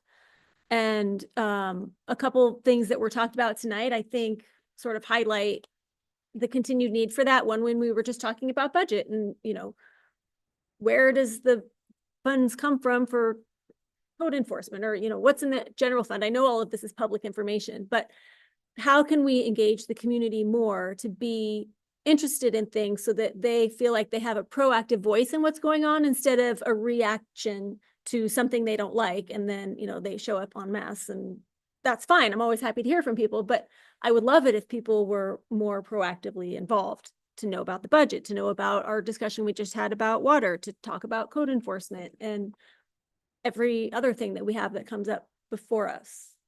I don't know. I have an idea related with that, because I had the same thought. I'd love to figure out how to make our public comment about items not on the agenda more of a thing. Because I think if people, right now, people see planning commission meetings as an opportunity during public hearings to come out and present their ideas on things. But I really like it if people felt more welcomed or brought in or drawn in to just come to any meeting and learn the things that we're learning, because I've been doing this for like 6 years now, and I've learned an incredible amount of things just by being around, and stuff like what we learned tonight about how things are funded, for example. And so I just think, if there were sort of like an expansion of who is in the room when we are learning. I mean, there's just the 7 of us. It's like, that's not that many people, but I think there's a lot of other people like us out there who would really like to be more involved. So anyway, that's my thought, is maybe we can bring people in more by somehow advertising or publicizing the public comment about items not on the agenda, and just try to have a little bit of a discussion at the beginning of our meetings about whatever's on people's minds, a little bit informally maybe, and then move on to the agenda. Why don't you guys have like the public information officer do some things about your meeting and what's coming up, and just kind of reminding people that they can be engaged? It was like the man that had talked to me about his RV, and he was gonna come and testify a couple of weeks ago, and then he couldn't make it in time. But, use Kim, use Eric, and do something like that, because we have new people in the community, and then we've got the people that have been here forever, and remind everybody that, hey, we have these meetings and we would love to hear from you.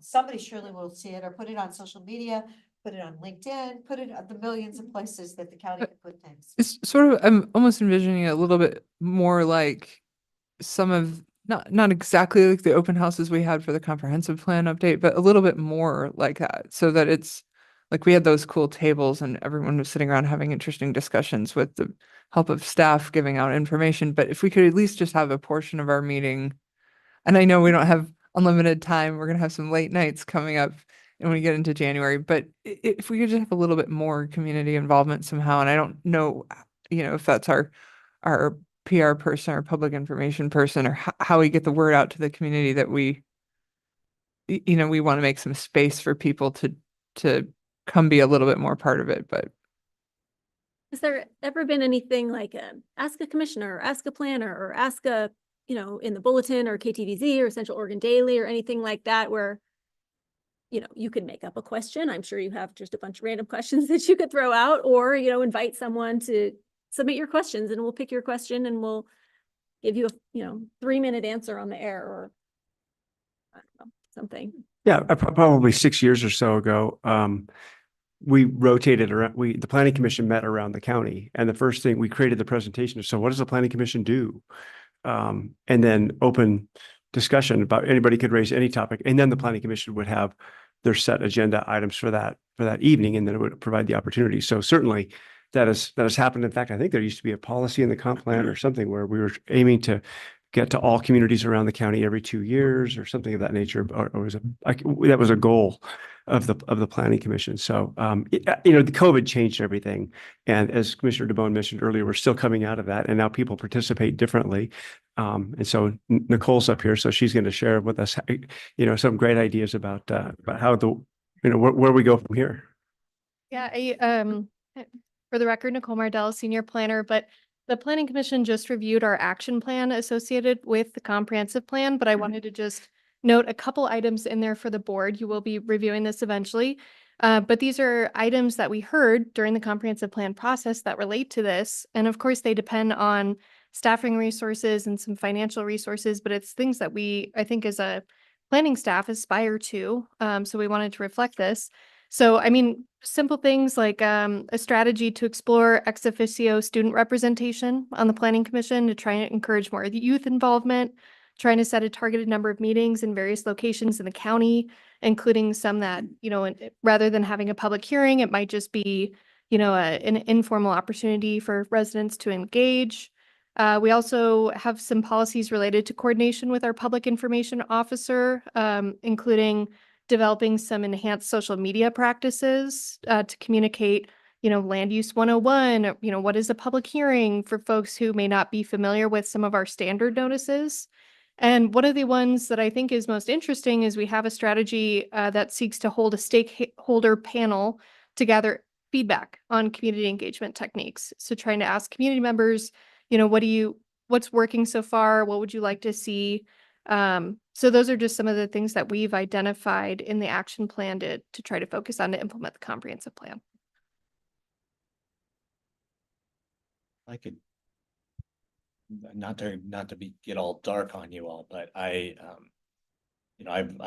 done public engagement, civic engagement for years, and I think one of the most important things to get people involved, to get people to participate in things, is to demonstrate to them that their time investment actually has an impact.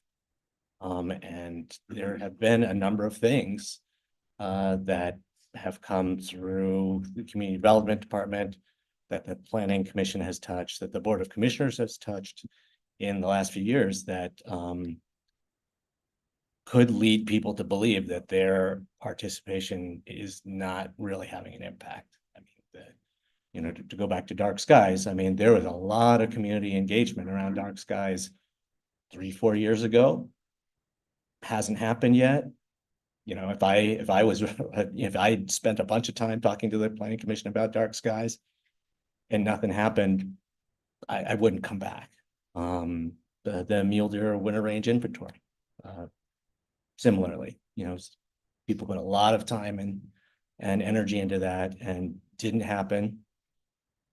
Are they going to come back? You could say the same about a significant amount of the input that was provided for the comp plan. And so I think these are all great ideas, but if you want people to stay involved, to participate, they have to believe that it's a meaningful impact. Madam Chair, Yes. I've officially turned the meeting back over to you. So I agree.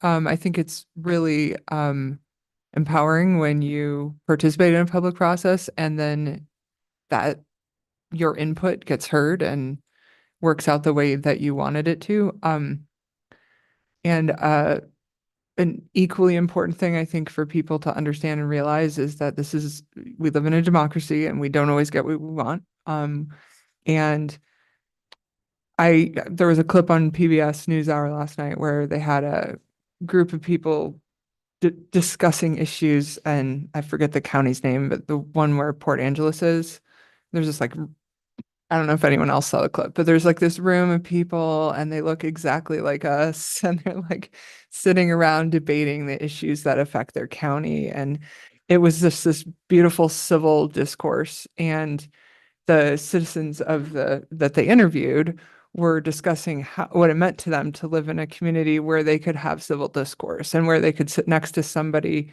and disagree with them about regulations or not, but know that that person had their back in the event of an emergency or wildfire, or something going wrong, they could, or just borrow a cup of sugar or whatever.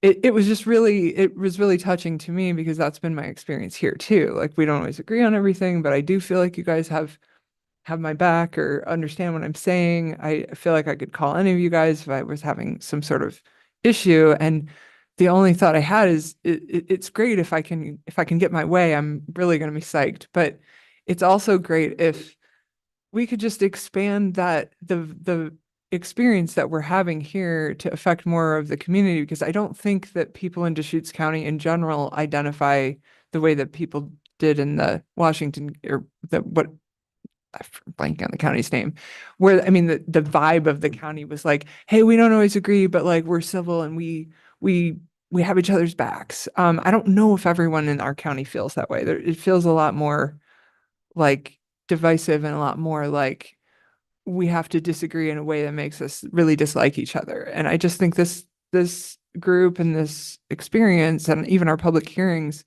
prove that that doesn't need to be the case here. But I'm looking to piggyback on Commissioner Altman's comment that, like, how do we get more people to have that experience? And also, how do we help people hear each other's point of view and also learn the facts of the situation? Because then I think upsetness goes way down when sometimes you know the facts and they're very upsetting. But sometimes when you know the facts, you realize, wow, no one's actually trying to totally be out to get me here.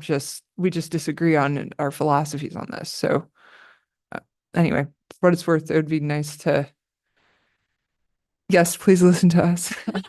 But also, there's more people in the county than just the 7 of us. And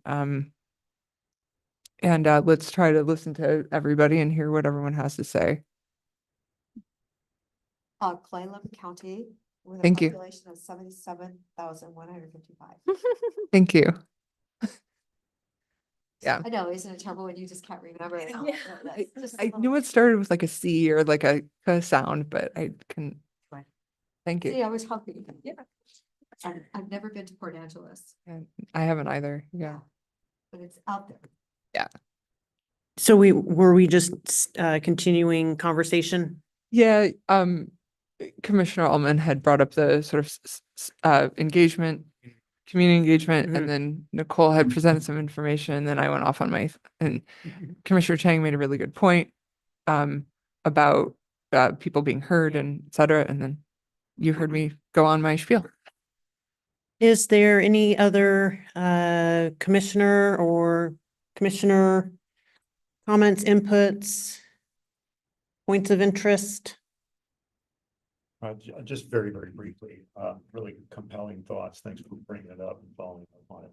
One small rhetorical device that helps, I think, is when we refer to county processes or when we refer to federally managed lands. I believe firmly in the practice of calling them public bodies, public entities, and public lands, because it encourages ownership from the public. Because it's not a county-owned process. It's not a county-owned building. These are not Forest Service-owned lands like people insist on saying. They're publicly owned lands, and these are public processes. And encourage my friends and people that talk about issues to come to their own owned processes and enjoy their own lands.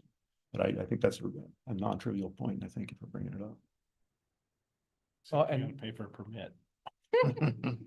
maybe our video recorded joint meeting can be picked up and put in the news about this group of people work together well. So do we have any planning staff feedback tonight? No, thank you for the conversation. All righty. I think then at 7:50, we will adjourn the joint meeting.